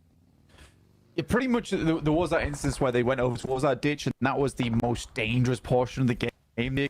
JuiXeee, and there was just Zeus, the only one to see them on that angle, and they could take that full-on brawl, kind of in a 1v1. But now so many more angles have been opened up around the map. It's not as easy for Zeus to take these shots without those sightlines being seen. Vampires have been going on with 2 for quite a while, John, and they've been doing, honestly, quite good work with it. They've taking down more and more players, and now God, the final play here for RSG. If they can flush him out and the circle does not head down towards that southwest side, unfortunately for them, but this is still a good position to play off the back of. Zeus have just made a really bold play. They tried to rotate ahead of Aura based on the knock that they were able to achieve, but they've lost their forward scout. Darkin is down. You can see JuiXeee very much in nade range here. This is a very difficult fight for Zeus to be able to control, with Aura on that flank, able to get this res off as well. Sure, they're ahead, but they've lost that outpost, and it's going to make things so hard for the backline of Zeus, and JuiXeee can just continue to put nades down. It depends how much they have left. I think that they weren't able to get through too many fights in terms of the death crates. Vampire's main goal right now is to take down God, because it's getting tough dealing with these angles on the side, as well as trying to deal with a player who is within the midst. So they're going to go for a 2v1 push, fully stimming up beforehand. Steps in for the stunner. God turns the corner, doesn't connect with the shotgun, and looks for another chance, but his ankle's just a little bit too exposed there. Tony K sweeps the leg, and Vampire do manage to get the first stage of their task done. Now, can they transition with 2? Inko, sightlines over towards Muerte. Not so much over towards Vampires at the moment. Pusher last left alive, but really, where's he go at this point in time, right? There's not many opportunities for him to make a step up here. Even for Vampires, I mean, heading over towards that northern side to try and break their way in. There is open season. Also for these squads. Good shots from Inko, though. Inactive finding Lamborghini. A really important pickup as well. Paragin is down. JuiXeee, they're on 2 players now, and they are splitting their focus. Eren stepping wide, but back into a nade, goes down. It's up to Rita now for JuiXeee, but there is an opportunity. 2 players for JuiXeee. Eren is down, and the blue zone is pushing, but I think behind that tree, he may have some cover. Inko is such a major factor in this position, as Levi's picks up another player, and it's Zeus going to start to crumble here. JuiXeee trying to stand the test, but Inko may have just been able to find the opening they were looking for. A spray down across the way. Aura are suffering as well, and Inko have command here. Yeah, Inko has been playing a slow game on this southeast stage. They're doing a good job of it. Honestly, they've had a lot of positions to take command of and keep under control. Vitali picking himself a refresh on level 3s as well, which is really big for the end game. Nade sent across, Paragin down again. And it's tough now. You're really wondering when they're going to make a full commit over towards this position. I think they're still really worried about some of these off angles. Levi's nose is the player behind. Again, it has just been slow here from Inko. I mean, they have had good control, but when is that push going to come through? And they keep exposing themselves to this angle. And now it's just Vitali. The nade's got to go over, but there's no players left behind that tree. They've already been picked up by No Fear. As Aura turned things around, they were a little bit up against it, but they've managed to restabilize, and now the nades come through. JuiXeee cut down to 2. Can Rita stay safe from these Aura angles here? Nadeti and Paragin, 2 players for Rita. You can see he's dropping that backpack, keeping his profile low, knows that every single second that he can stay undetected is value, and more points added to the Zeus tally. It's a miracle no one's really tried to assault JuiXee's position. Everyone's kind of relying on grenades here. But yeah, I think Inko certainly had an opportunity just to send over the top. Up goes Rita. Adeti with the drop. That is real unfortunate. He knows he's forced in this fight. Aura's going to be coming over the top side and will pick up that elimination for themselves. It is horrid timing on that prone for Rita there. Goodness me. Covered by Venom, the last dance on the banner there, but the nade did connect for Paragin. It's now a 2 versus 3. JuiXeee up to 10 eliminations. Blank, they're already into second place. They have pushed ahead of Team Spirit. And now it's only Major Pride that sit before them. They've guaranteed another 6 points at least. There's Nadeti. And Paragin try to stand tall against the assault from Aura. Playing as 3, a nade over from the backlines. Looks pretty good there, does some damage, but doesn't get the knock. However, the health bars are a lot lower. Another one to follow it up, that might be good, but again, doesn't quite find it. The buggy roll down for 1. Paragin now in a 1v3. Tries to stay up behind the buggy, can't quite get it done. It's Aura to keep things going. The northeast side works out well for them. They're fending off fight after fight, and they make their way through. JuiXeee still put up a fair many points in that game. Realistically, it kind of felt like towards the end game that no one wanted to fight that team at all. Everyone was just willing to sort of pinch the points from the sidelines. JuiXeee technically come out far ahead from anyone else just because they made that aggressive play. I think that they played that game very well. There was some very neat maneuvers and a good fortress essentially set up by them over towards that ditch where they really had nowhere to play off the back of it. A lot of moving parts that game towards that end game, but it really just was just catching players off guard here and there and teams unwilling to make that push. I think if Inko, after those couple knocks over towards JuiXeee, made the push knowing that there is cover in that ditch, maybe it's a different story ahead of them. JuiXeee couldn't quite hold their nerve. Zeus not allowed to get the value from the position that perhaps they deserved, and it will be a victory coming through from Aura as we head back over to the desk. I almost forgot we had a team from Nepal playing in this group, to be honest, with how kind of passive Aura have been throughout these 2 days so far. But hey, the passiveness pays off here as they get themselves a chicken dinner and a desperately needed, considering they were in 14th place. They were considered to be out of the group and having to go back home if we ended things off before this match. But this is a big win, honestly, that they needed. I think just for the mentality state of the team as well, it kind of gets some nerves shaken out of them, Hot Jukes. Oh, yes, indeed. Yeah, I mean, you can see those nerves were definitely out because I think I saw them throw about like 30 smokes just to move up. Like, yeah, 30 smokes just to move up like 5 feet. That was pretty crazy, you know? But hey, it worked. And it's a game like this that could definitely kind of boost your confidence for sure. For our non-North American or American viewers, 5 feet is more like 2 meters. Oh, that's right. Yeah, something around there. I was like, what? How far? I was like, how long? I don't know. But yeah, ton of switch to make it. It's miles, baby. It's miles. But their rotation, of course, they drop in Yasnaya Pollyanna. They got all of the loot over there, so that explains why they had like so many damn smokes to begin with, is because they looted all of Yasnaya on their own. They don't have to fight with A1 like they would do back in CSA, so they're enjoying that right now. Free looting time. And very slow rotates, and a lot of the teams, because of how the circle kept shifting to the western side towards the late game, were fighting each other, and it just allowed them to play very passive on the edge and wait for that opportunity to send it at the end for that win. So it's not like a big elimination game, it's just passive game. Sometimes you've got circle that comes your way, and you can use that to your advantage, leverage that circle to get the win.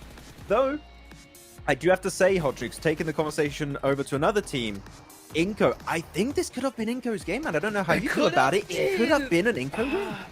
Yeah, it could have been. I'm surprised they didn't make that push later on in the game, right? They had the knocks, they had the opportunity, but they just held back. And I think that's what is like literally holding Inco back in general, is indecision. You know, like that lack of just immediate execution. Because if you look at a team like Alpha 7 and some of these other squads, I mean, even Major Pride, they look to be like, whenever the decision's obvious, they all move instantaneously. And Inco, I just don't think they've really got that yet. Yeah.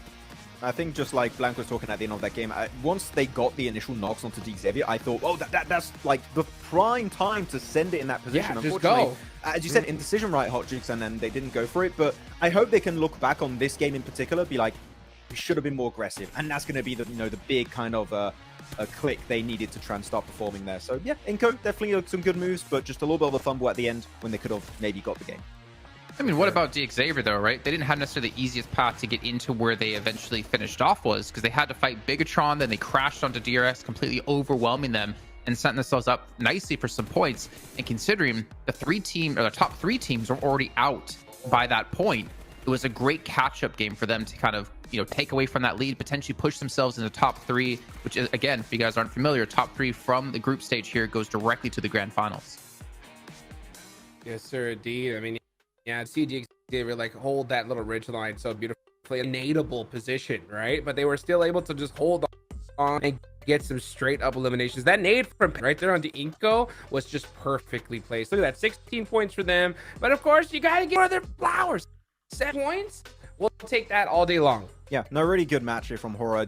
I'm so surprised, actually, Jason, we saw JuiXeee get to that central position against DRX without losing a single player. Yeah. I think you brought it up at one point in that game. Like, that is just absolutely wild. And even before that, it's not just they went for that rotation and were passive until that point. They won a fight versus BTR that I can talk a little bit about that BTR fight. It was a little bit odd. The BTR went into the dip on the road against JuiXeee that were right behind them, and you had Zeus to the west of them. They were kind of creating a really bad situation for themselves, but JuiXeee see the bad spot, take the fight, win it, don't lose a single player, have even more cars to pull off that rotation and just send it, and got a little bit lucky on the circle that ended up going their way, and we're definitely happy that Inco were not willing to fully push them, but yeah, a risky push that ended up being super worthwhile for them, so good for JuiXeee on this match.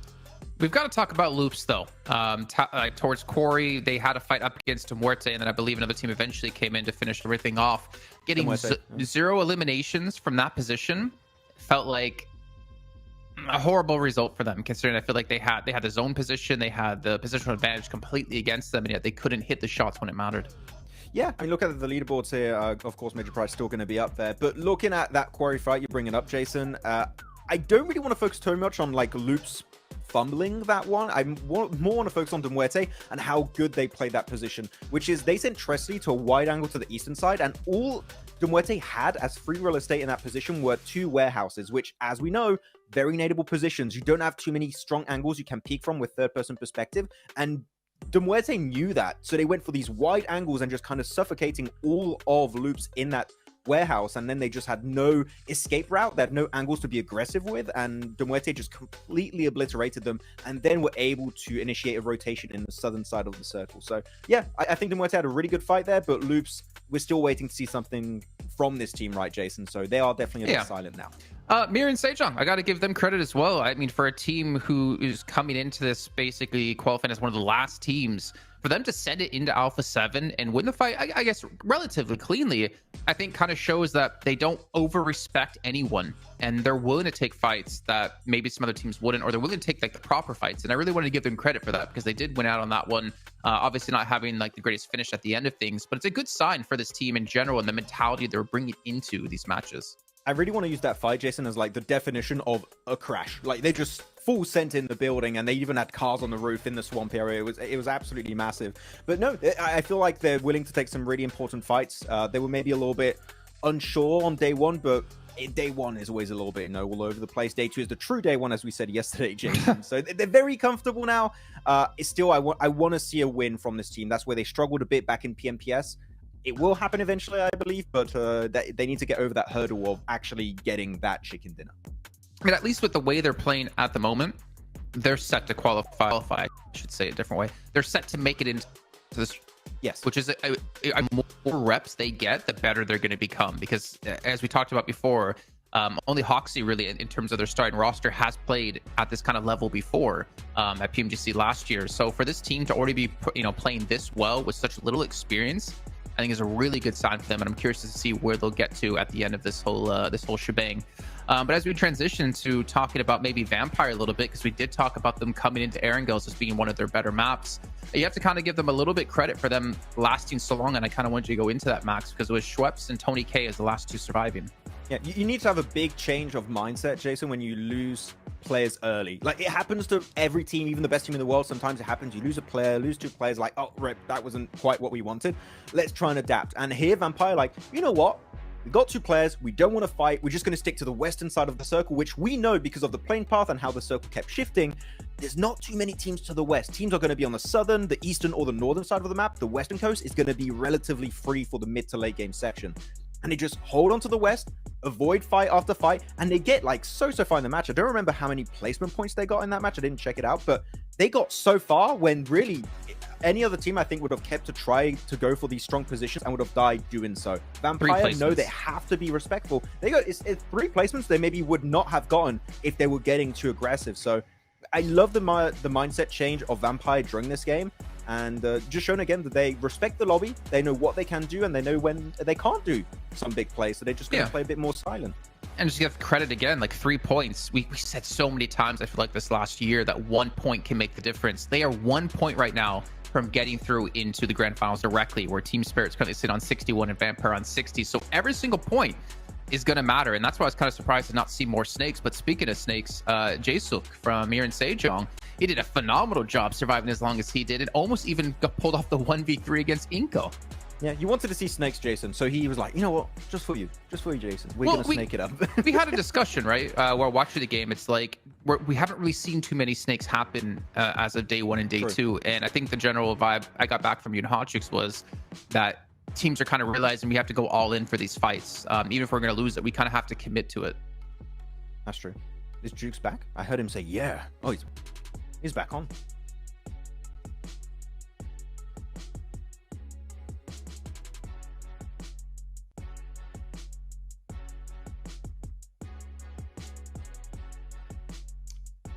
Okay, so just you and me, Max. What Hotchix was saying was he really loves Max and I. He feels like we've been doing a fantastic job here.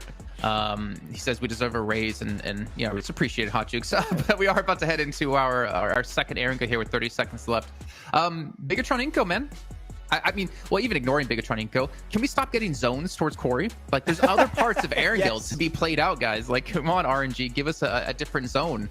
But I want to see if Bigatron Inko are going to be, well, I guess Inko more so, going to be hard-headed yet again, and we might see a clash happen. I actually did not hate what was happening here because they've been a lot more respectful. You're seeing Rozhok being taken by BTR and Garden of Rozhok to the east of Rozhok and like area of school apartment being taken over by Inko. That is fine. If you want to have the same kind of drop area, but you just don't clash, that is completely okay. So like for me, 2 thumbs up, Jake. You can't see on camera. 2 thumbs up, Jason. for what's happening between Inca and BTR. So yeah, like one for both teams. Yeah. Yeah, no, I got you. If you said 3, I'd be a little bit worried, But obviously, as we are about to head into the Erangel, I mean, Alpha 7, they're kind of waiting for their moment to strike, as they did go down to Mir and Sejong before. But obviously, Miramar is their big playground yesterday, where they had their massive comeback. But all in all, with day 1 kind of already being 2 matches in, we've seen Horror already be able to step up, where they've been extremely quiet. I still want to be kind of critical of them, even though they did win the last match, because the passive style they've been playing is not going to work. The sweeping edge, it's not going to work out well for them. But hey, they got the win nonetheless. Maybe they get some weight off of their shoulders, and we're about to head into that second Erangel, our third of the day, with John Allen and Blake. That is right. We are back once again as we go into match number 9 of our 24-match set for Group Yellow. This time the plane path from the northwest side going over Georgia Pole down towards the military base. Blank, we just cannot get away from the southwest side of this map. Yeah, it's becoming a bit of a problem now for a lot of our teams. I think they've played a smaller map than Sandhawk at this point in time. We are literally just around Gatka and Quarry. So hopefully we get something a little bit different, though players may be getting quite practiced at this as part of the game, honestly. And it's nice to see JuiXeee get so far into that last game, after we talked about how we quite like their northern approach this one, where they leapfrog DRX's position in Gatka and then play down from that north side. I think it gives them a lot of options, because they are always in the best of positions to pick up a south spot in Quarry. But we'll wait for this first circle to hit on our screens and see exactly where our teams are going. Alpha 7, though, not having a very good day at all. Not showing up where we'd expect them to. I mean, you can still see the gun skill is there, but some of their rotates just aren't quite working out. And I mean, fair enough, they are probably one of the furthest away from that southwest side, playing up in North Georgia, and have to rotate through a lot of teams to get there.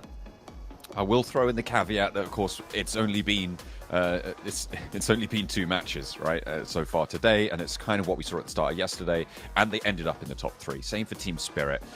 These 2 teams seemingly in the same boat when it comes to definite potential, but right now not realizing it at the start of this day. BTR not going to find a pick just yet on towards Major Pride. I'll never say never, but right now they have not been able to find anything, and it seems like Inca aren't going to hot drop them either. So teams have figured out this drop, and I mean, that's the advantage of having such a frequent return to this location, is that you get to know exactly what's going to happen. You get to know the pace, and it's very likely that you see more teams get through unscathed. Yeah, absolutely. I think that with some of these teams tightening up those rotations, tightening up those positions on the map where they assume players might be coming through, yeah, it's getting more and more difficult as time goes on. But we don't go down towards the southwest side, John. We head up towards the north here, with Alpha 7 maybe having a better run of it in North Georgia to start things off. They get a ton of loot on board with Carrillo, even split looting over towards that north side. There is a knock and a flush coming through from Vampires over towards Zeus right now. So Schwepp's pretty happy to pick up that one. Close encounter, I would say, with how low he's got. Yeah, he's still going to be able to wrap a couple of the bandies around the Quarry position. Oh, I thought Quarry was just in the circle, but no, we're not going to go back to Quarry this time around. Maxman celebrating over on the analyst desk about that one, but we're just about cutting it out this time. We're going up to the northwest side instead. With a lot of teams here, it's going to be interesting because we haven't seen a lot of these northern rotates over towards Severny, which is going to be the difference maker, I would say, for a lot of our squads in terms of showing off some of their skills when it comes to those rotates, because they just haven't seen how a lot of our other teams perform. Marin Sejong finding an initial pickoff over towards Major Pride, and again, it's Evo Station to go down first. Tough luck for Major Pride of these last couple of games on Erangel. And I think both times it has been Mirin Sejong to deal that first blow. I mean, they lost one of their players, one of the Major Pride players, to BTR last match, and it's just been a real tough time for them. Unfortunate. But for DXavier, it's been pretty nice. They're on 69 points, and they are looking to keep going further. They're currently dropping in Pachinki and look to transition away. There's not too many players near the start of their rotation, so they can get the speed to be able to figure out where they want to go next. The rotations around Everest in general can be quite tricky, but if you can transition up towards ruins or one of the compounds in the foothills of Everest, maybe even the top of Everest itself, which could be prime real estate, it is a big opportunity to leverage that into the rest of the game. However, the top of Everest generally quite contested. Yeah, and always is. Always is. Major Pride, they're going to try and pick up box compound. A little bit more awkward when you're playing as just 3 because you can't hold on to all 4 of the buildings, which just means there's a crash point available for them. That was that replay, and it was definitely a close encounter indeed, down towards that side of the map. I think Darkin actually just dropping over towards the north side of Quarry. And it's an interesting pickup there for Schweppes as well, because usually that is a full-on drop over towards the west side and Primorsk. So likely a little bit of a change there from Schweppes. He's feeling himself. He was confident from yesterday, getting, I think it was 6 elims in one match, and he was the only guy getting the elims on the team of Vampires. So he saw the parachute and decided, you know, I'm just going to take this fight. It's a solo. Yeah, for now, stays alive. So Vampires already off to a better start than their last game, and even then they were able to do pretty successfully into our top 3 now, and it is still very, very hotly contested for these top spots, right? You've got JuiXe on 69. Major Pride currently the only team that I don't want to say safe, but is very unlikely to drop out in the next 2 to 3 matches of this top 3. However, you can see that with a big game, anyone down to maybe even 8th place, right, can find that jump up. So it is a really, really tight table still as we go through to our halfway mark on day 2. Yeah, it's been frustrating for some of our teams towards that top side, like Vampires, Team Spirit, Alpha 7, purely because of their not so great matches at the start of the day of these first 2. It has allowed a lot of our teams to kind of catch up a little bit over towards the middle side of the table, where it is just that one game away. Like you say, they had that buffer there before, and if they'd been able to get even just like 5 points per game on those last couple, it might be a different story. So kind of tough, but this does mean the competition is firing back up again. BTR, they've moved up to the north side, close by Soora. Not too close as to start to worry about it. You can see the oversight they've got down to the south coast. This is a little bit of a gamble that it's going to go to the north side, because if it does, they've got great angles and a great hold to position for the shooting range hills towards North George. There's a lot of transition options, but getting back down south could be a lot more troublesome for them. I wouldn't be too surprised to see BTR leave a player back towards the river and retreat if there's a team that encroaches from the south side, so that they have that information, that potential route to go back down to the south. Yeah, there's a chance they do that. I don't think this is a horrible spot to play if you are BTR and where they started in the game. On this northern side, I mean, you have the rotate down towards Box Compound. You can even cross back over Rozhok Bridge. There is potential to move. It's just a question of how hot it gets, because even Sunken is potentially a place that they could go in the future. I think this is what makes it quite nice, with teams taking more advantage over multiple positions of the map. Again, it has been odd for me, though. There has been a real focus, almost determination from these teams to play on the south side of the map, which we're getting a lot of clumps of squads all sat fairly close together, uncomfortably so at this point in time. Does seem the way things are shifting. Peregrine. Oh, he's got so much loot sat around him, but he doesn't need any. He's happy. He's already decked out. He's got the goodies. JuiXe taking a ruined split right now and peeking in with Levi's towards the compounds in the foothills of Everest. Currently, the top of Everest, I mean, it's a lot less contested than I thought it might be, but Team Spirit potentially are looking to change that. Looks like they are headed that direction. Yeah, sending it. I mean, with this circle up towards the northwest side, it does make life very difficult as you move out towards the ocean, getting a lot of water involved here. I think a lot more teams would want to confirm over towards that northern side of the map, which means there's going to be a lot of these eastern rotates, these wide rotates.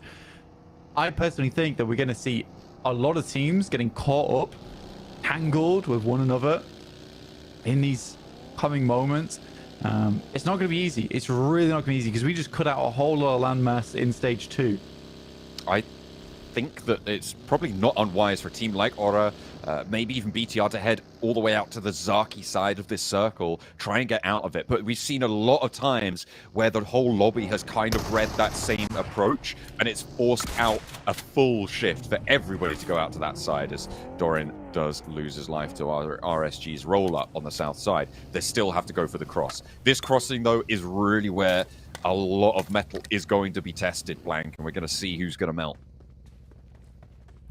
Yeah, because this game is hammering away, and these swords will not be forged easily. And some will break in stage 2. Let's see one is sharper, which can stand the test. DRX currently up against vampires as they do taken down. Couples down to just 2 players now on their position. Loop's taking a wide rotate on that northern side of the map past Severny. I think you're BTR as well as Horror. You're more than likely just going to hold these positions, though. I think you want to be in a strong spot as opposed to pushing out towards Zaki. You can hold these positions. You can actually keep people fairly away from these spots as well. Purely because there's going to be a lot of angles coming down from that south side who want to take shots towards these teams. Team Spirit, though, rotating in very close to Harami, bro. Swinging around on a wide back rotate away from that Everest position. Now coming into the back of the queue on the east side. Loops moving up along the north coast, potentially one of the more secure teams now in this location. I like what DRX were doing. They're forcing teams to go into that east side. They know that Alpha 7 is holding on the east side of North George. They sent someone to scout out over the bridge. MSJ might hold them out, and it might be very difficult for them to get that next rotate, but I think they're going to trim down the lobby by virtue of just being this blockade in the way of that West George bridge. Vampires forced to go into the water instead, and they might actually be able to get the full swim across here because not many teams breaking out full west side. Yeah, if you're Maroon St. John, you're more than likely going to just be picking up the apartments, right, and just playing a safe game from this position. I think a lot of teams would assume that Alpha 7 is not going to take a wide split over towards North George. They're rather going to hold over towards that eastern edge, which actually has options towards the end game. That's the difficulty for Maroon St. John right now, is that options are a little bit limited when it comes to rotating out. I mean, the best thing they could probably do is leapfrog through this urban environment over towards where Alpha 7 is playing and just not team up, but essentially play off the back of one another to get a higher placement in this game. Luke's made a smart choice. I think it's reasonable. You take this northern compound, just the east of Zaki is a strong spot to play that has good sight lines over the field on the south side. But with this shift on the circle, it's likely going to have to be a push over down towards North George or to one of the shacks that sit on the north side of this forested area in shooting range. I mean, you could potentially transition up towards, the bunker on the southeast of where Loops sit right now. Currently, Aura occupy the divot that sits on the southwest of that hill, but the hill itself actually fairly uncontested. I think Loops are going to head over there now. BTR and Zeus currently in the saddle that sits. You can see just on the minimap there, Loops encroaching on the northwest side, Zeus on the east side of it, and BTR trying to stay alive in between the two high grounds there. But that east side is so much more dangerous. Muerte are there, Team Spirit there, Inco as well, a little bit further south, could all cause problems for Zeus. It is a really tough stage 3. I mean, going down from the southwest side in Quarry up to here, I don't think it's really got that much easier for a lot of our squads. There is that ridge side that you can play over towards the eastern edge of North George, which currently JuiXe is currently holding in. Great sight lines from that position, but you do have to hold towards the north and the south. Can get a little bit tricky. Zeus, though, making a mad dash as there too, towards something playable at least, alongside RSG. I mean, they lose one on the rotation, but maybe give themselves a little bit more leg room in the match as a whole. There's still 16 teams remaining, and we are still in stage 3. Only 13.5 minutes have elapsed so far, but this circle forcing everyone to go for dangerous crossings, crunching everyone together. Again, just cutting down our numbers prematurely, potentially here, but a lot of teams have found a little bit of sanctuary, and you can see RSG, they can't really go for this fight. They know if they do, Alpha 7 just wipe them down immediately. Team Spirit need to go for a crash. The JuiXe will bear the brunt of it. 2 players on the inside. Paragin immediately going in for that off angle for that. And there's the nade downstairs. Effect goes down first. Levi's hops out. They know they've got the high ground. Lamborghini, Paragin. But Lamborghini goes down to Demuerte on that further north side. Team Spirit, they're in. But Effect is the next to get knocked. A tough spot. I mean, JuiXeee responded insanely quickly. Adetti is in. They have to jump off the res here. In assistance from the stairway. Kitsune just confirming the flush, and Adetti goes down as well.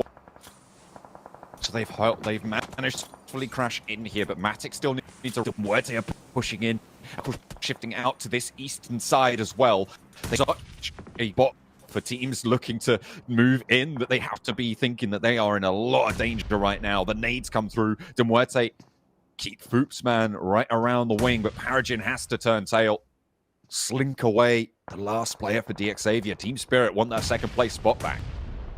I think the real question right now for Demuerte is how long can they stand to be out here? Foopsman does send off because he needs to go assist the rest of the team with BTRs coming in from that northern side.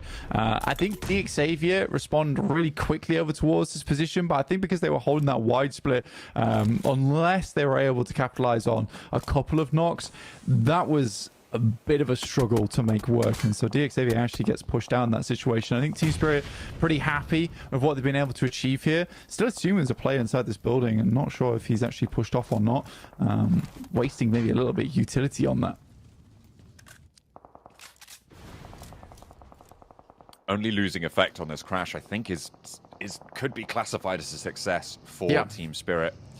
Loops and BTR, meanwhile, on the northern side. Loops have been slowly moving their way in. BTR a little bit tangled up there in the buggies, and Loops don't want any part of it. They're confused about the knots that BTR are tying themselves in. They actually try and dip back through, but will be turned away. A little vault. Nino takes him low, and Aura down the hill now going to be turned onto the wall. They've been in this compound for a while, and it is going to be Loops crashing down. BTR not going to try and third party. Want to transition further into this circle. Dear Loops, that is a bad time all round as Aura picking up a decent chunk of points for it. Yeah, and this is the difference between BTR as well as Aura here, is that they both selected positions that they could actually have more options down towards the south side of the map, and Loops was left with not the greatest of position, but one that will work for the time being. But if it moved far down south like this, they were always going to find themselves in a really difficult position. Now, BTR coming up against Demuerte, and Team Spirit have already had some impact in towards this fight. It's a question of whether they want to third party this or not, and they do desperately need some elimination points to maintain their position towards the top side of the lobby. Tell you what, Demuerte have been switched on so far today. I've been enjoying watching their gameplay, but it may just draw short here in this match. Lepar, though, the last to stand for BTR. The roll-up not going to plan. Team Spirit maybe now look to flex out, but BTR are fully down. Team Spirit, can they have an impact? Because Foopsman is down, and they may look to transition, take control of this hillside. In the meantime, on the north edge, Oro have tried to move down south, and Mirin Sejong has started to put the thumb screws on as the knocks come on through. 2 players down. They've lost Seiwu, but there's still 3 players active. It's not bad. It's not bad from at all. There's a shot from Matic over towards Foopsman. Good stuff. They needed some impact on that fight. There was already a knock that went through, and they desperately don't want to be fending off the position. If they get rid of Demuerte, they've got a whole bunch of space to play on this eastern side. A lot of space indeed. There's Major Pride, they're still on North George, but trying to find the last player of Loops, evading their sightlines for now and actually dropping a nade, dropping some damage. 2 players for Major Pride still alive. The circle goes slap bang on top of Paragin, the last player for JuiXeee, and there's no one near him. He's taking shots. He's taking shots out to try and third party the fight over on the east side. As Demuerte go down to Team Spirit, MSJ conclude the fight with Aura. The north side is tidying itself up a little bit, so now Paragin's going to start to have to worry. The hillside on the southeast flank right now, though, I think is going to be a pivotal location. Inco currently control it, but Team Spirit could transition down there as well. Yeah, it always is a nice spot to play in. I think with it being slightly far down towards that south side, it's going to have a little bit less impact. realistically looking at teams just tying up their loose ends over towards the edges of this circle where they can still confirm fights with one another. I want to clear out these buildings. Loops do have one last player still in. He's wanting to send over towards Major Pride and hopefully strike an alliance. Major Pride still haven't been able to find him. Loops getting cheeky, hiding on these angles. Becca and the nade there, and Alpha 7 continue to march in. If they can keep Loops on the ground floor, that means that they're going to have to face Alpha 7 first. Or, well, he is going to have to face Alpha 7 first. So if Major Pride can just maintain the top floor, that's all they need to do. But that is a good nade to bounce onto the vehicle. Now Major Pride need to take care of Alpha 7. 4 versus 2. And immediately they're just getting out of there. But spotted by Mafioso. Not quite able to get enough damage to find a knock, but will put the fear in them as he advances. With that auto shotty, the Mini 14, not quite good for the spray down in the open yard. The burn on that door frame as well. Going to slow the approach for Alpha 7, but the nades keep on putting pressure against Major Pride. The burn down will slow down soon, and there's the nade, there's the burn. Alpha 7 are able to take down Major Pride as well. So, 3 eliminations on the game, and they will continue from North George. Yeah, there's really no more spots left for Major Pride to play in. Alpha 7 do a fantastic job of clearing out each floor. I think what they were hoping is the teams down towards the south side would maybe have a little bit more impact over towards that northern edge, but in the meantime, RSG has been very much on fights here. As Alpha 7 now think about what their next plan is. Wow, that is an incredible spray down coming through from Robs and Coops. Twisted Minds managing to get into a decent oversight position on the entirety of North George. They are probably the team that should, by rights, outlast this West Side engagement, which means that Inco is going to be the major threat to them moving forwards. Team Spirit as well. They've been a little bit slow. I feel like they could have transitioned down south a little bit earlier, taken on Inco on that ridge line that I've been talking about, but it's a difficult rotate to make. In RSG Go, to try and get the remnants of Zeus dealt with, but they're 3 players. Is it going to be a match? Maybe not, as he goes in, steps through, and has a little bit of danger sent his way, but finally Rita is eliminated, and RSG can look to get the res. Alpha 7, though, going to continue to put pressure on from that northwest side. As Circle pops over towards Paragin, Team Spirit, Inco, Alpha 7 all need to move, but Mir and Sejong actually have a very nice ridge line to play off the back of. With multiple angles to be helped, because they can move over towards the north side of that ridge and play down towards the south. I don't think they realize exactly how much space they currently hold. Nomi on one hell of a scouting mission. Does get up towards this ridge side on the south. You wonder if Inco's probably heard him in the vehicle. Inco moving out this way, I think it's a bit too bold, and look at that, immediately Team Spirit, they transition down. Nomi does get knocked, but that's resable. Only 1 player from Inco in position to try and get there. Matic a little bit late on the regroup here, but Kitsune can hold it down for the time being. A 1 versus 1, that's in his wheelhouse, and now Matic is here for the backup, needs to be careful on a split approach, and Inco cannot move in to back up their player here. Vitali is on his own against 2 players from Team Spirit, and Matic sprays him down. Kitsune holds the line, they can get this res. This is the transition I wanted from Team Spirit. I think Inco leave too much in the wings, and they've given up so much ground here. Sure, they might get a couple of points, but they may have thrown away the game. I mean, they had to hold someone on that back line. I think, though, for Vitali, it's a case of, right, I need to go regroup my teammates and let them know that there's a team off towards our east, as opposed to thinking that he potentially will be 3 there. But, yeah, really nice play from Team Spirit. They play it nice and slow and effective to confer. They don't want to go into a one dramatic there. Alpha 7, though, again, past him, and then back and play a Mafioso. Where's that nade come from then? Carrillo on the off angle there finds an actually nades outdoor, but not quite in time to connect. 3 players from Alpha 7, 2 on the back lines for Inco. They still need some healing on through for Nenebete, but he's more preoccupied with Lloyd's in. The ordnance goes back and forth. Wancho up into the window. A nice high bounce there. That should seal the deal. No, it's going to find in the knock. McGrath continuing to move forwards. Carrillo onto the inside. They're scouting from the top rope, but it's not really going to matter too much. He goes and spots Nenebete fading back to the back lines, and they know what's up. And the nades should find their mark there. A nice bouncer around the corner, just goes far. Revo breaks out wide. In short work there. Team Spirit, though, still have oversight on this south side. Yeah, Mafioso actually had an incredible impact during that fight where he was able to get one shot and a knock over towards Team Spirit, in which case they were forced down to just one gun on that ridge side, and they couldn't really afford to take another knock there for fear of Alpha 7 immediately following up. But it meant that they could go hell for leather on that fight, on that southern compound, without worry of any of these off angles coming through from that ridge side.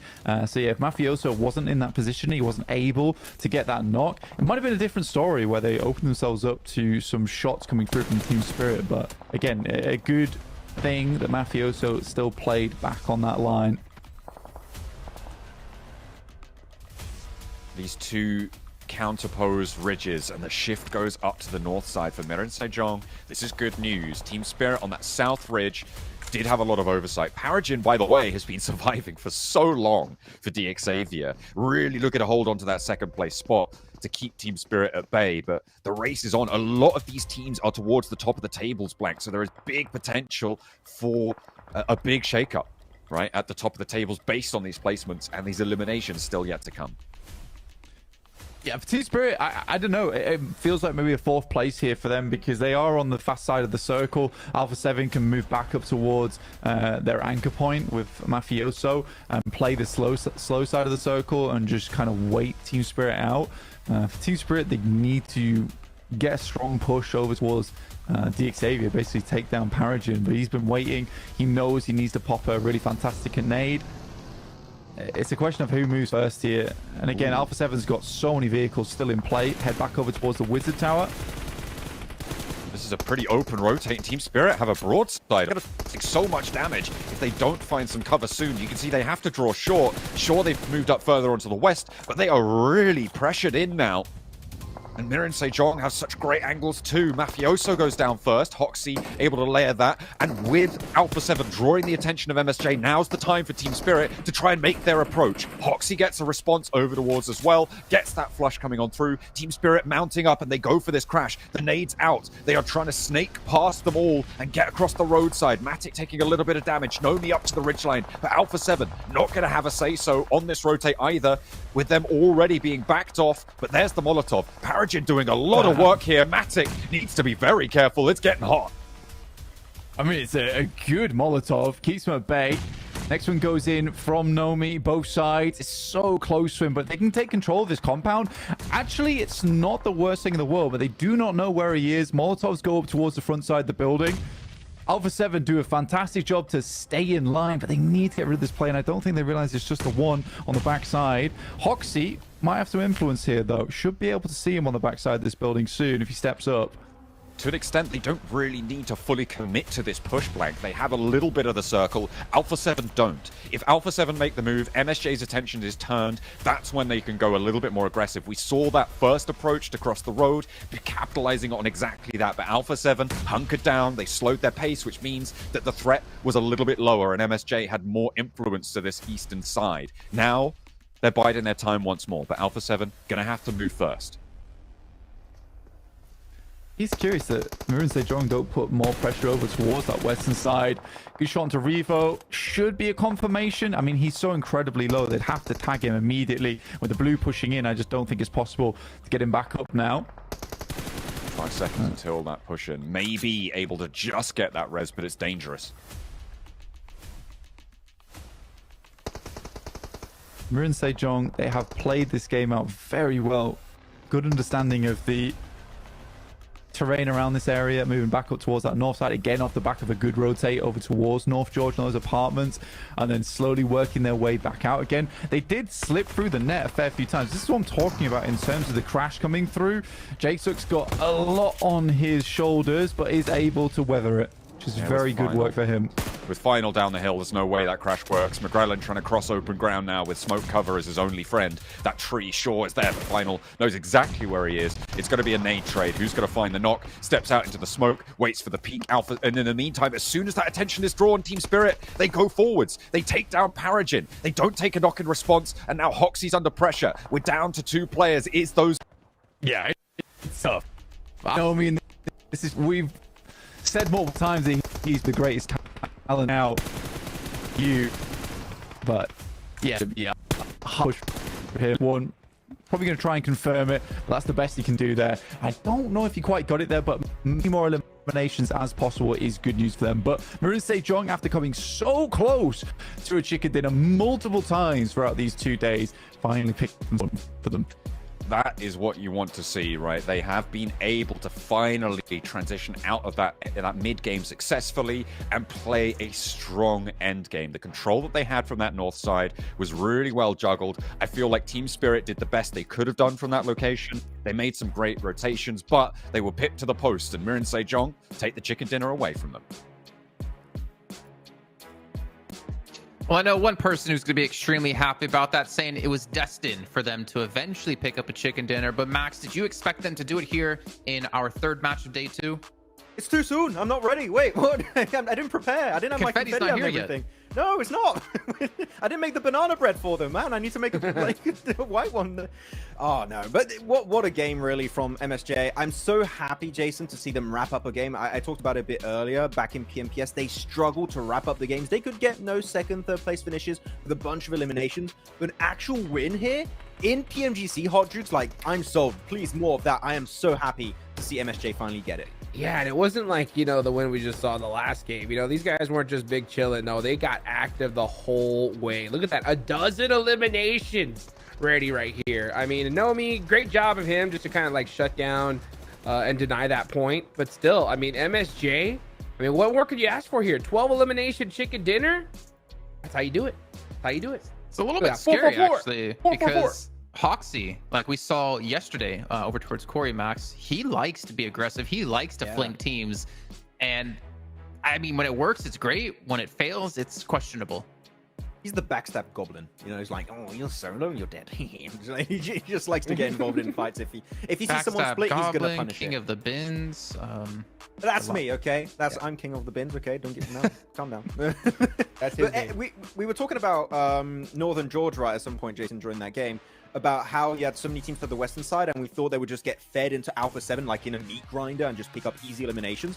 MSJ was a part of that group of teams, but they were super understanding that, okay, we got teams to the east, they're going to be the main threat to our game plan this match.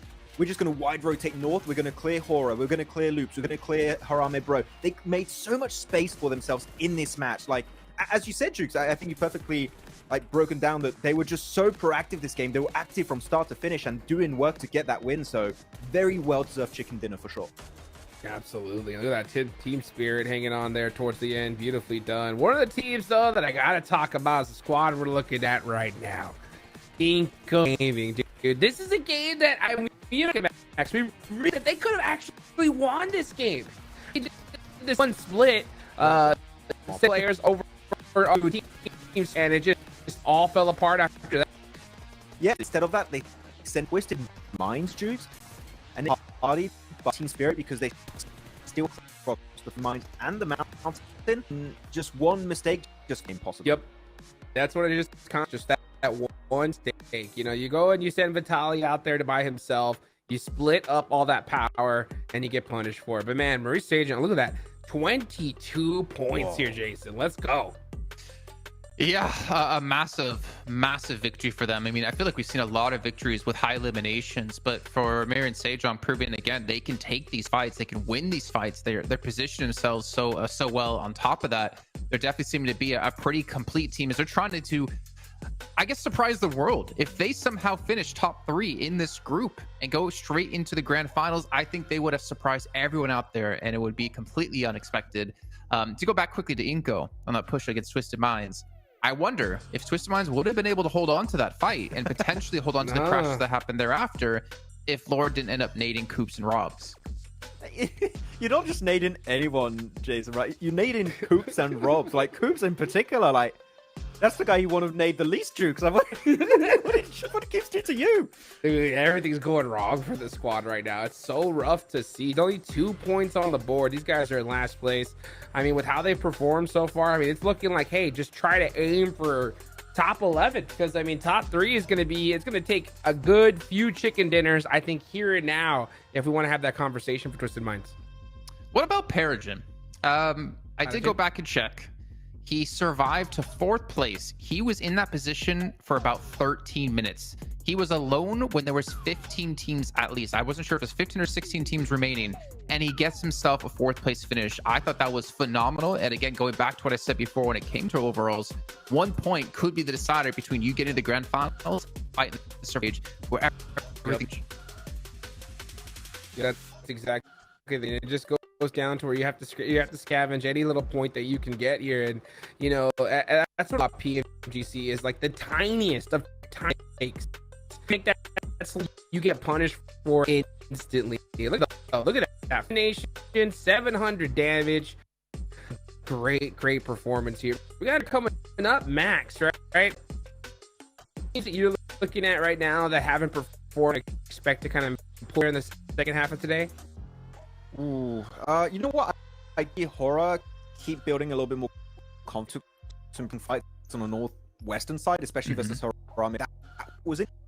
So again, Horror, not that much experience, so they are going to get there slowly but surely. But yeah, Horror Jukes, that would be the one I'm looking at. Thank you.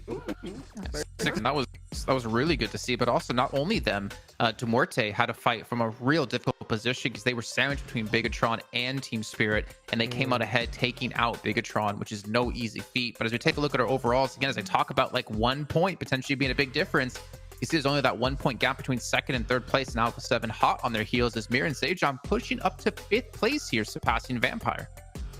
Oh yeah, we got an interesting race for the top 3 here, Helltrix, and it could be completely different by the end of this group. Also, like on Sunday, this top 3 could be all over the place. You might see Alpha 7, MSJ, Vampire up there. I'm getting scared.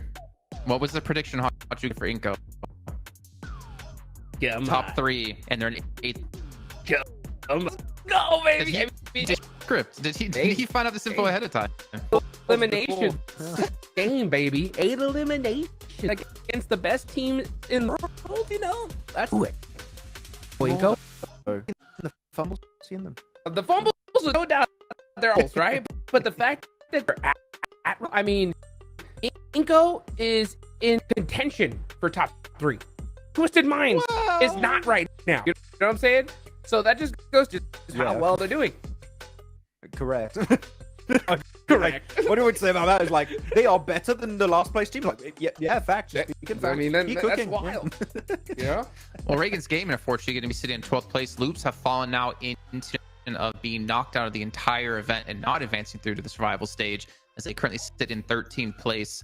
Reagan's Gaming for me, kind of a surprise, to be honest. Like, people always discuss and talk about how strong PEL teams are, but right now we're just not seeing it out of Reagan's Gaming, and they're looking like they might be on a short trip back to China too. I don't have really high expectations for RSG, to be completely honest. They got decent eliminations, like they are in the conversation when it comes to fragging potential. I don't feel like they're taking fights, Jukes, that enables them to get to the late game. Like they take fights that if a team crashes them or something, like, oh sure, we'll fight you, whatever. But I think especially not this Orangle, but the previous Orangle, I think something you brought up, Jukes, or I know Seven was here talking with us, sorry. Yeah. And he brought up the fact that they could have pushed, they could have carved so much more space for themselves in that circle towards the late game, but they were just so inactive. They did almost nothing, and by doing so, you allow teams to get even better positions in the circle, and then you just kind of crumble apart. So I want to see RSG kind of proactive, trying to set themselves up for success and not just be an idol. I want to see RSG throw like 30 smokes just to move up a few feet, because that worked, right? That worked. Might as well just try anything at this point. Yeah, RSG, I haven't really seen anything from them that have like really made me just say, oh my gosh, you know what I'm saying? Like Major Pride, yesterday we could have been like, all right, let's see how they can, push outside of circles into zone. They proved it to us at Sandhawk, right? So that's something. But RSG is one of those teams that I'm just still kind of eyeing to see them put themselves in that winning position, and it's going to be a lot more difficult now, especially as we're starting to get towards that second half of the tournament. I mean, even second half of the day, because we still do have one more Erangel, but then it's Alpha 7's time with Miramar going to be coming up in back-to-back situations. You can see here, and that's where they shine very heavily. But look at this today. Major Pride, Hora, MSJ. Like, where's JuiXeee? Where's Vampire? Where's Alpha 7? Like, where's all the top dogs that I had in my top 3, man? I'm getting a little bit worried. But you know what? We are going to be heading to a short break where we get things ready to go for our second half of the day. So we'll see you all in just a few.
troca aí, né? Não. I'm late to fast or Going home early. Alright. Because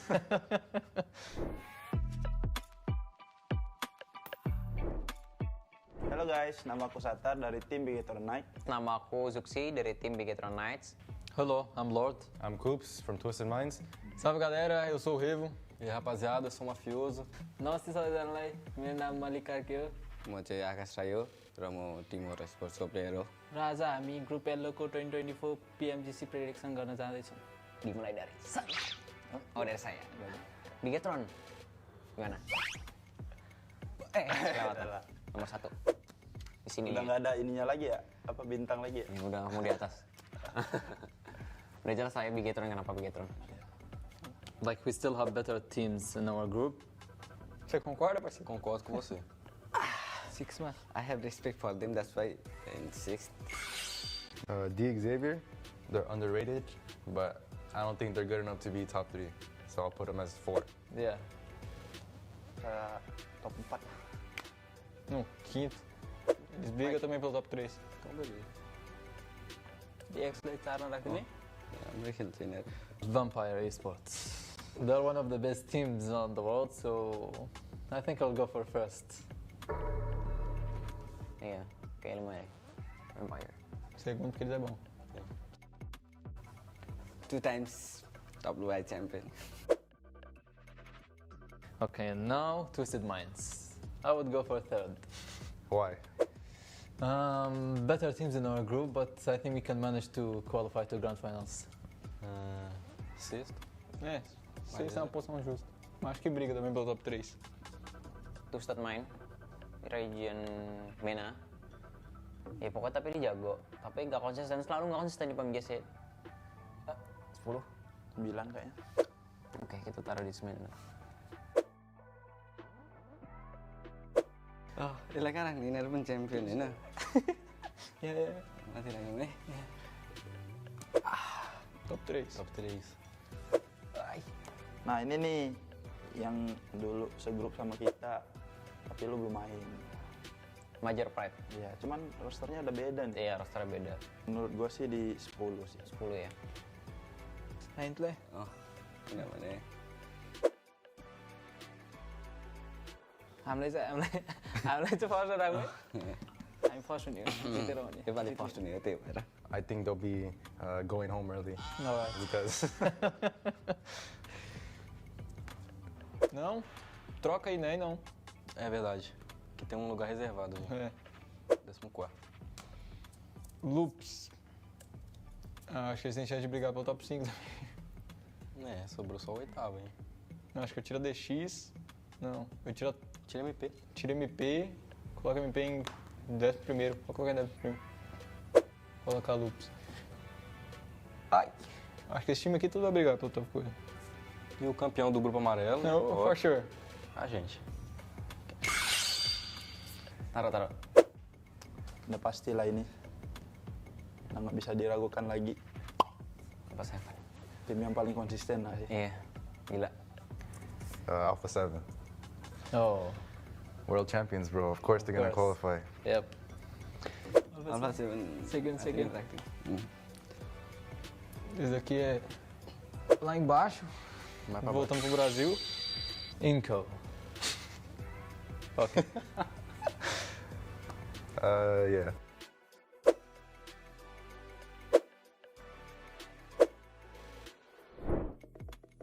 Nggak ada yang mau diganti?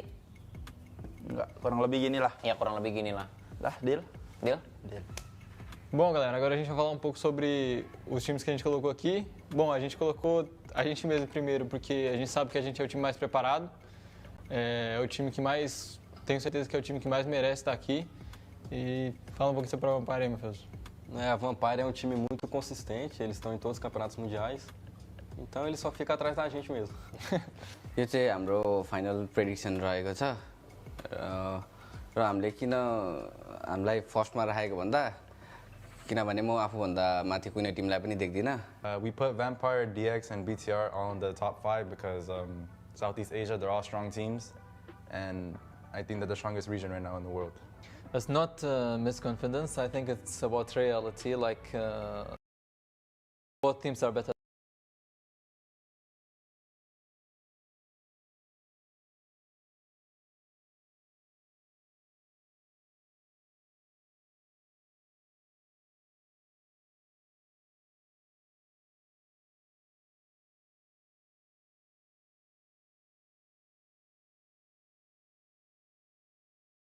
Ini PMGC prediction ada dari kami, kira-kira seperti itu.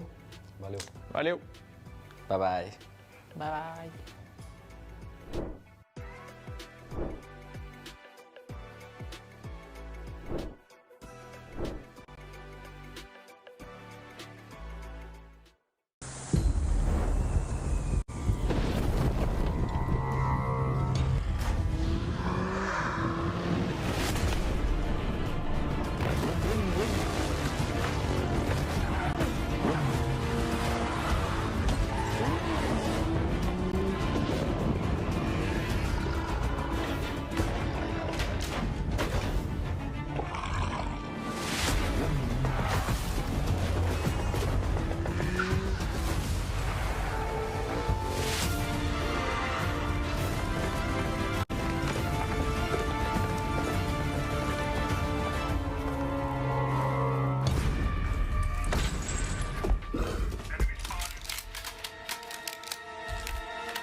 Welcome back to PMGC League Stage Day 2. I'm here with Xavier Levi's.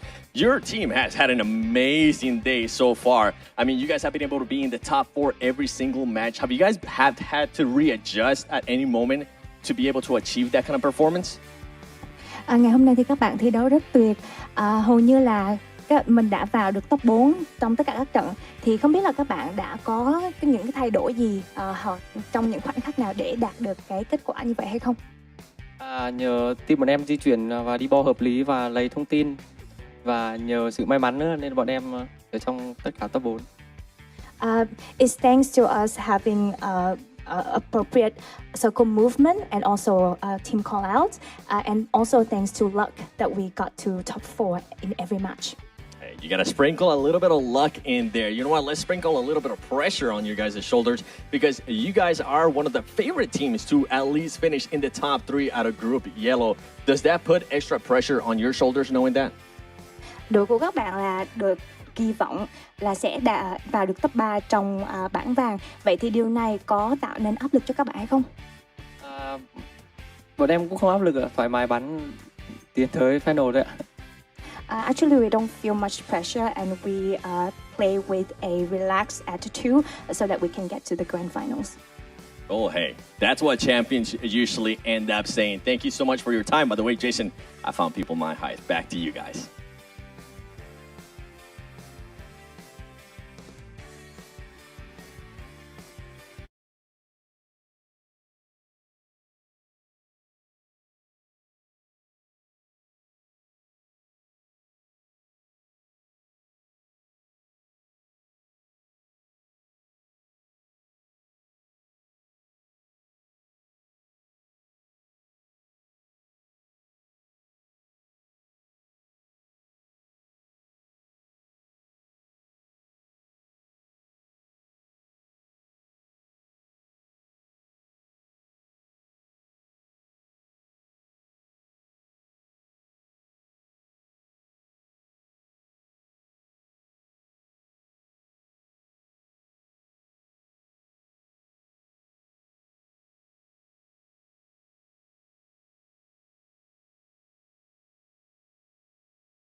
environment.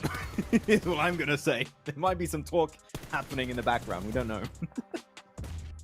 Oh boy, what a crazy performance. I mean, yeah, we're gonna DRX right here. DRX did a great job on that Sandhawk match. That Sandhawk match was so impressive, especially from Major Pride. That early rotation. Inko, man, dude, I will say, I'm happy to see Inko where they're at, considering, you know, how terrible they did during PMSL.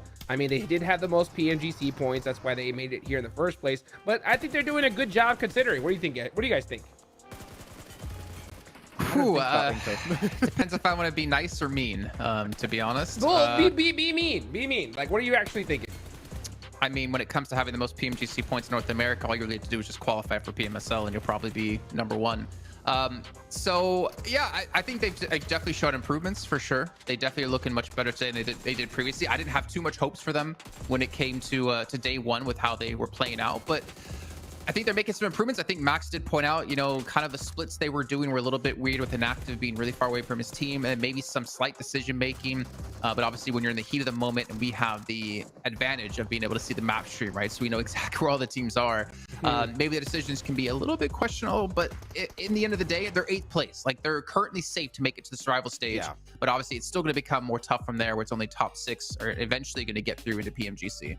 I think we can agree when looking at that team, at least Hot Jukes for Inko, they do have that fragging power. Like, just Ninibit alone, I like Ninibit as a player. I think he's great, and they can do some big moves here. So no, I think that once they get those decision-making mistakes fixed, they can do really well. But looking at the top 4 fraggers here, Gunslingers, man, Nomi again just keeps on performing today. Also staying on top when it comes to damage output. Like, this guy is on fire, and I'm living for this. This is great.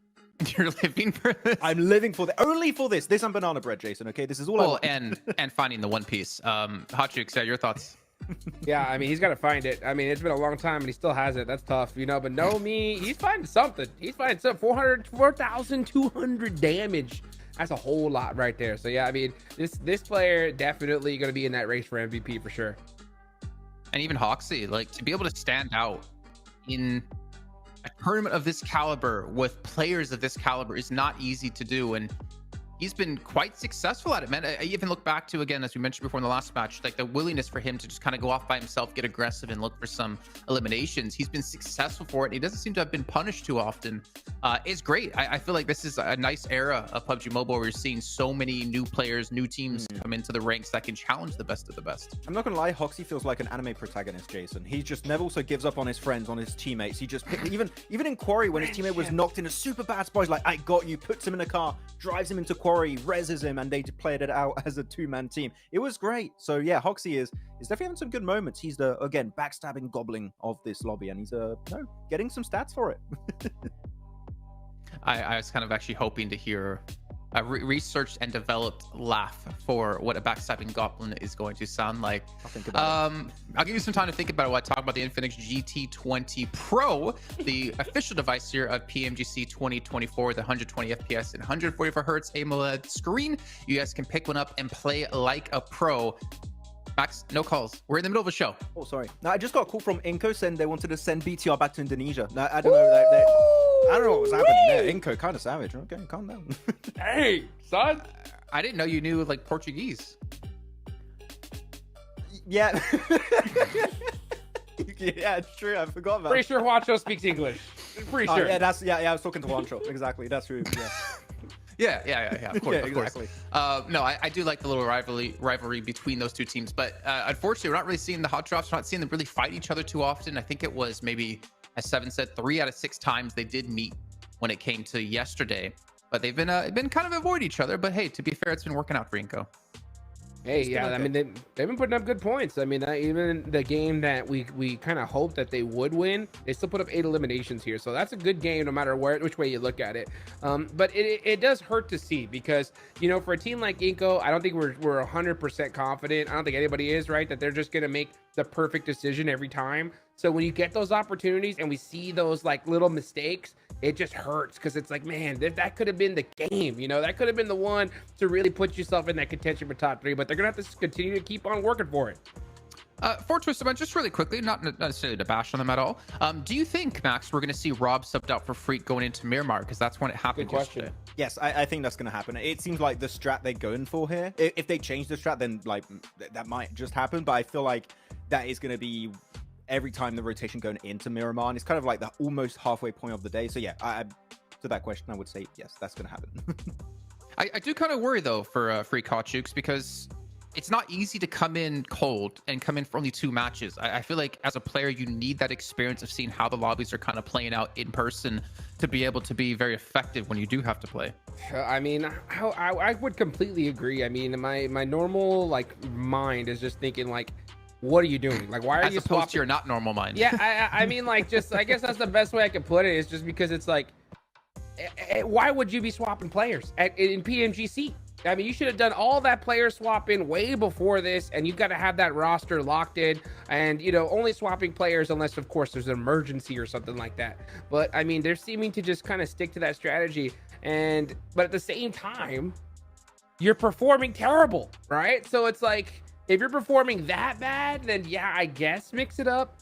But I don't know. Just a bunch of question marks right now coming whenever I just even think about Twisted Minds. And that's for my normal brain. Oh no. I feel like we haven't seen on a global level roster changes work well. Not roster changes, like subs. Locally it's worked, right? We've seen it in PMSL with 4MV quite heavily. But when we get to like these global events, I feel like it hasn't been too successful. I can't really think of one off the top of my head that has worked out. But I'm open to being corrected. I think we would remember if we had like a 5-man rotation. Yeah, like, I don't. I think Vampire tried some at some point. I remember Eastern Stars like way back in the day doing those rotations too. And it was more like to give experience to the player that was on the bench, just like in preparation for the finals. You're in PMGC, okay? Like you should treat every game like it's the finals, okay? Yeah. You should definitely be prepared. So yeah, what's happening again? I do feel like there's some stuff in the background going on. I just want some kind of direction for this team. I think that's really what's lacking. I want someone to like just step up, be like, okay, this is not working out. I'll be the IGL for this game. And then pull a dock, you know, be an insane fragger and also be a really good IGL. And also stick out grenades at the same time. Just pull a dock. I mean, just to really like punch it home, like just to give you an example, if my team was 70 points ahead, I still wouldn't put my sub in, you know? I would still be like, hey, you know what, guys? Use this opportunity to practice for that main stage coming up around the corner. I mean, because at the end of the day, you need every second you can get in this game. Every second, every point is going to matter. We're about to head into our final Erangel of day 2 before we finally jump into our back-to-back Miramars. So let's go back to our casters of Blink and John Allen. He started with you this time around. He's changed the order. What's going on? I'm unsure. I like it though. It's kind of fresh. Going into our last Erangel of the day, we are into double digits on the match tally, and we are going across Erangel once more. Primorsk up towards shooting range. Yeah, I mean, you got to keep it fresh considering, you know, we're on our 3rd Erangel of the day. You got to do something to spice things up a little bit. And hopefully not a Western circle. But yeah, we're heading over from Quarry again up towards shooting range. So we are still on that Western side of the map as teams head their way over. But I'd like to see something more like a Yaz circle over on the Eastern side. But I don't know if I'll be treated to it or not. Maybe. Could be interesting. I mean, we were denied a military circle. So that could be fun on this game. I think it's a little bit past due now. I like to get them in early. I like to get them in whilst the teams are still finding their feet. Can really shake things up, but we'll have to wait and see. Drops around BTR and Inco could potentially once again come into conflict, but it looks like BTR are diverging somewhat from Inco's drop location. BTR heading a little bit closer towards Rozhok, and Inco further south. Plane now finished on its path. Twisted Mind still on that west coast split drop. I mean, it's not fully southwest. Yeah, I mean, it's kind of southwest. It's like leading. It's leading to the east. I'll take it. Better than nothing. It's got farm in. Wow. Yeah, crazy stuff. I mean, that's where Team Spirit's heading right now, towards farm. BTR have been switching this drop spot up quite frequently. I mean, they're in Rozhok, they're in Sunken, they were on top of Inco. Not quite certain on the spot. I mean, for taking a Rozhok, I mean, no one's in there right now. And I mean, the circle is pretty close to them. Not have to make a massive journey, so they don't have to head out towards Sunken early on. It's not the the worst thing for them. Twisted Minds, oof, 18 points. Yeah, they are certainly struggling at the moment. We took a moment to talk to the coach of Vampire Esports during the break. Seven managed to catch up with Satani. I believe we've got a little interview to play as we oversee them down in Primorsk. I have to wait and see what they had to say. I mean, I've been told that the interview is locked in. Here with the legend of PUBG Mobile Esports, Satani, the coach for Vampire. This has been the best form that you guys have been coming into an international event. What has been the key factor to that? I think it's all good. I think, yeah. Nothing to say more because you know our performance well, what we can do, what we good at it. So yeah, I think it's keep along with that. All right. Hey, well, I like that. Schweppes has been absolutely destroying in Erangel. Hopefully, he can continue with that. Maxman back at home. He wants to know, what does it feel like being a team that's currently having to play outside of the circle so much, with so many teams being focused towards that center play? As you know, Vampire is the Vampire. We don't want to play like anyone else. Just kidding. Honestly, we drop on the too far off the map, so we cannot play the too fast like other team do. So yeah, we still play the thing that we always confident and we playing on. Well, hey, I love it when you guys play confident. We know what you guys have been able to do in the past when you guys are confident. Talking about confidence, I actually want to know, has anything surprised you after the matches that we have played? I think the whole group team this tournament, they performed really well because some team I just watched them and I don't think they were good at it, but here come to play on this group yellow. Oh, it's always group of that, so that's why it's surprising that. Some teams will definitely stand up. You're kind of being a little bit broad there. I want you to tell me which team. Major Pride. I agree with that. I agree with that. Well, Sir Tanny, thank you so much for your time. Back to you guys. Thank you very much, Seven, for that insightful catch-up with Satani. I mean, he looks very cool, very calm, collected, but blank. There was one thing I noticed, is that Satani's wrist looking very bare. Let's get him a new watch. Let's get Vampire into those finals, earn that money, so he can adorn himself once more. Hey, I don't got no watch on. I'm chilling. But I guess I do have a bracelet, so it kind of makes up for it, I suppose. My timepiece is not there. In the meantime, though, we will be looking back at this game. I mean, for Vampires, yesterday was not bad in terms of getting those chicken dinners, but it did look hairy elsewhere, right? And I think they're playing a hyper-aggressive playstyle over towards that edge clearing, which is interesting because not a lot of teams are taking up that mantle right now, and it's kept them in 6th place, 61 points. So by no means a bad couple of days for them at all. Yeah, JuiXe, if you once again nice and central over towards Pachinki. First time they've not had to go over towards someone else's drop spot and take up that position. They can happily go sit in that compound for the time being. Just maintain their space, see if they can just transition into the next circle. Twisted Minds, 2 of them in the same vehicle. I'm okay with that. I'm okay. So it's when you start to get 3 and 4 in the same vehicle, that's when I have a problem with it. But to be honest, only 2 vehicles, I mean, at this stage of the game, for Twisted Minds, I feel like they definitely want to be finding more and gathering those into the Armada so that they can send out as a fleet. Because they do start to burn away, right? As soon as you get into conflict with those vehicles, the damage starts to pour in, you lose fuel. It's a little bit dangerous. So I think that they do need to think about maybe gathering 1 or 2 more. We'll see if they're able to do that because they've drawn a little bit short, close to RSG. You can see Lightning's got his bike on board as well. Yeah, they're definitely in the thick of it right now. You get more vehicles from where they're playing because a lot of them have already been taken up.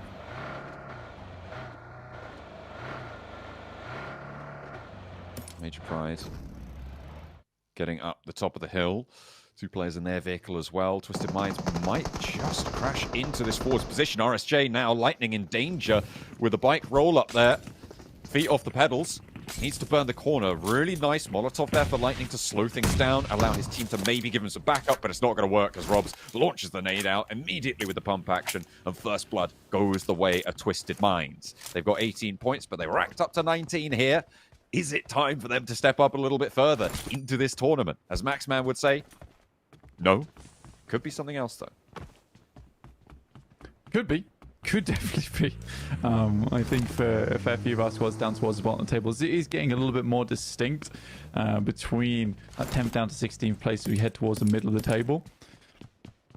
And I think for Major Pride, yeah, they had that first great game, and from there, not much else has happened. They do have that central spot in the circle over towards the west of Pochinki. They have been getting quite deep in towards these central circles, but not exactly been able to hold on to those positions, John, which I think has been the difficulty. That has been the name of the game for a lot of teams, finding success and transitioning out of that middle game position hold to be able to do so successfully and do so whilst maintaining the options to rotate into the late game. It's a really, really difficult task. And we saw that MSJ able to do it in that last match. Vampire looking to do it again here, pushing it from that southwest side. Luckily for them, the circle has not gone super far out to the west for the first time in a long time, which means that they have had a little bit of runway to gather. Big of a deal this time around because teams did shunt their way over towards that eastern side, which gives more opportunity to some of these rotations for our teams who set themselves up over towards the east. It's not all happened instantaneously with a confirmed down towards the southwest, but yeah, a lot of teams are now on their bikes. Yeah. Getting a hoof onto the west side. I mean, it just doesn't stop going west. What is with these circles, man? We need to get some change up, but these teams, they're so familiar with this territory now. Little flip there. Oh, watch out. Dodges that one. Inactive. He's back on the road again. I mean, he's fine. He's fine. He's okay. It's all right. They're just passing through Headshot Hills. It's a little bit of a difficult terrain to pass on, but they'll pick themselves up an airdrop on the way. Yeah, it's not all bad news for them. Mirren Sejong, once again, with a very nice rotate over towards the south side of Gekka. You know, I think that's all we've done all day. In fact, throughout this time, is just praise Mirren Sejong's rotations. It just feels like they're lacking in some other areas in terms of gameplay, but that last game definitely shored up some of those questions about the team in terms of the firepower. I mean, Hoxie, as the guys were saying on the desk, a veteran for the team, and basically solo held it down versus Team Spirit. It was a dangerous play, but it was the one that it was a gamble, but it gave them the most amount of success basically towards that late game. And I like the backstab he had over towards Team Spirit because he knew as soon as they cleared out that final player on JuiXeee, they'd want to try and take control of that high ground. It was just very well done. Coops trying to challenge off Nomi on the angle. Nomi has been a little bit bold with these peaks, but it works out this time as Coops steps into a hail of pain. That is a tough time, but they will be able to go for these reses. They've got 2-2 split for Team Spirit right now. Twisted Minds kind of in the middle of it with Zeus as well on that western edge. So surrounded, but very, very central. So safe for the time being. For Twisted Minds, where they're positioned on the map right now, this is a game for them to get maybe at least something done. Team Spirit, though, on that high ground, not willing to let them get out too easily. It's a 2-2 split they're currently playing, but they have a lot of sightlines over that way. So Twisted Minds are pretty much locked in towards this spot. We will be heading stage 3 pretty shortly, actually. 10 seconds to go. Most teams have found themselves decently central. I think it's only Vampires who are assuming that the circle cannot go any other way than Quarry.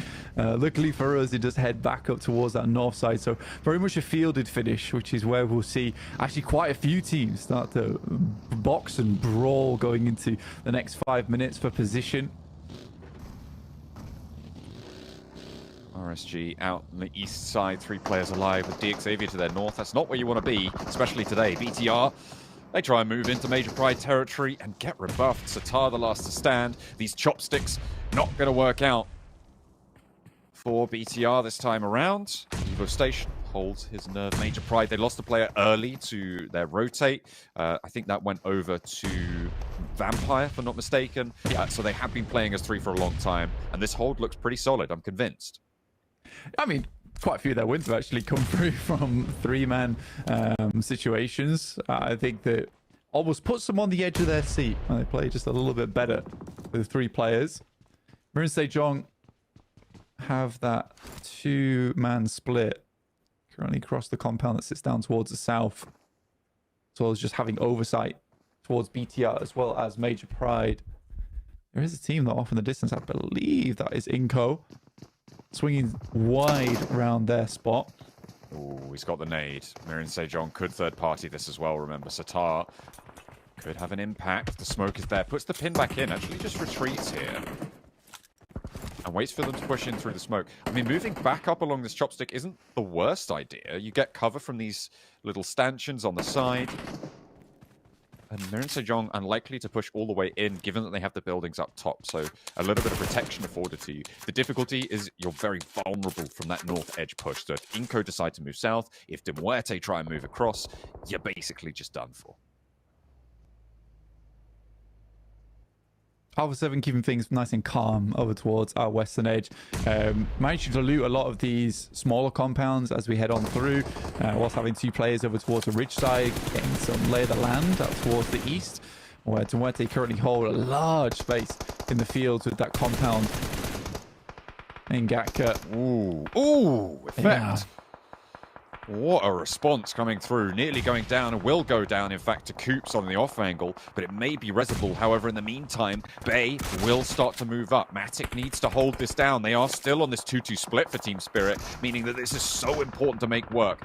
Twisted Minds taking shots in the meantime. Effect crawling back. The smokes are there. They are just folding back away. RSG can't put too much pressure out this way. They can't overexpose. Here comes the backup. Team Spirit are juggling the aggro here, and it's looking pretty good for them. But look at that flex out on the off angle. A rotate comes in from the side. The nade comes through. The flush looking to try and put pressure on as loops have sent up to try and get in and involved onto this one. It's a frustrating tag inside the smoke as well. There are nades been sent through. I mean, Twisted Minds took a couple of knocks there. In comes Team Spirit. Try and collect the rest of their teammates. It was only a matter of time of how long they could actually hold this 2-2 split. Now they go for some more smokes. Matic doubles back. He should get this res through. They are right on the edge of the circle now and have to move further forward. Vampires actually get a very lovely spot down towards the south side as Zeus will pick up the final player of... Damn, that is rough for Matic. Lamborghini moving forwards for JuiXeee, a new entrant into this fight. I think this is about 4 teams now have taken shots out towards Team Spirit, but that is their first full casualty. They have been weathering the storm up to now, but they finally lost their... Oh, wait, that was a second player to go down there, in fact. Kitsune and Effect now left as a duo. Bay falls, and that is RSG eliminated, which opens up a little bit more room for Team Spirit, but they are already down to 2, which is not where they wanted to be, especially with JuiXeee pushing in behind them, trying to contest for that second place on the overall standings.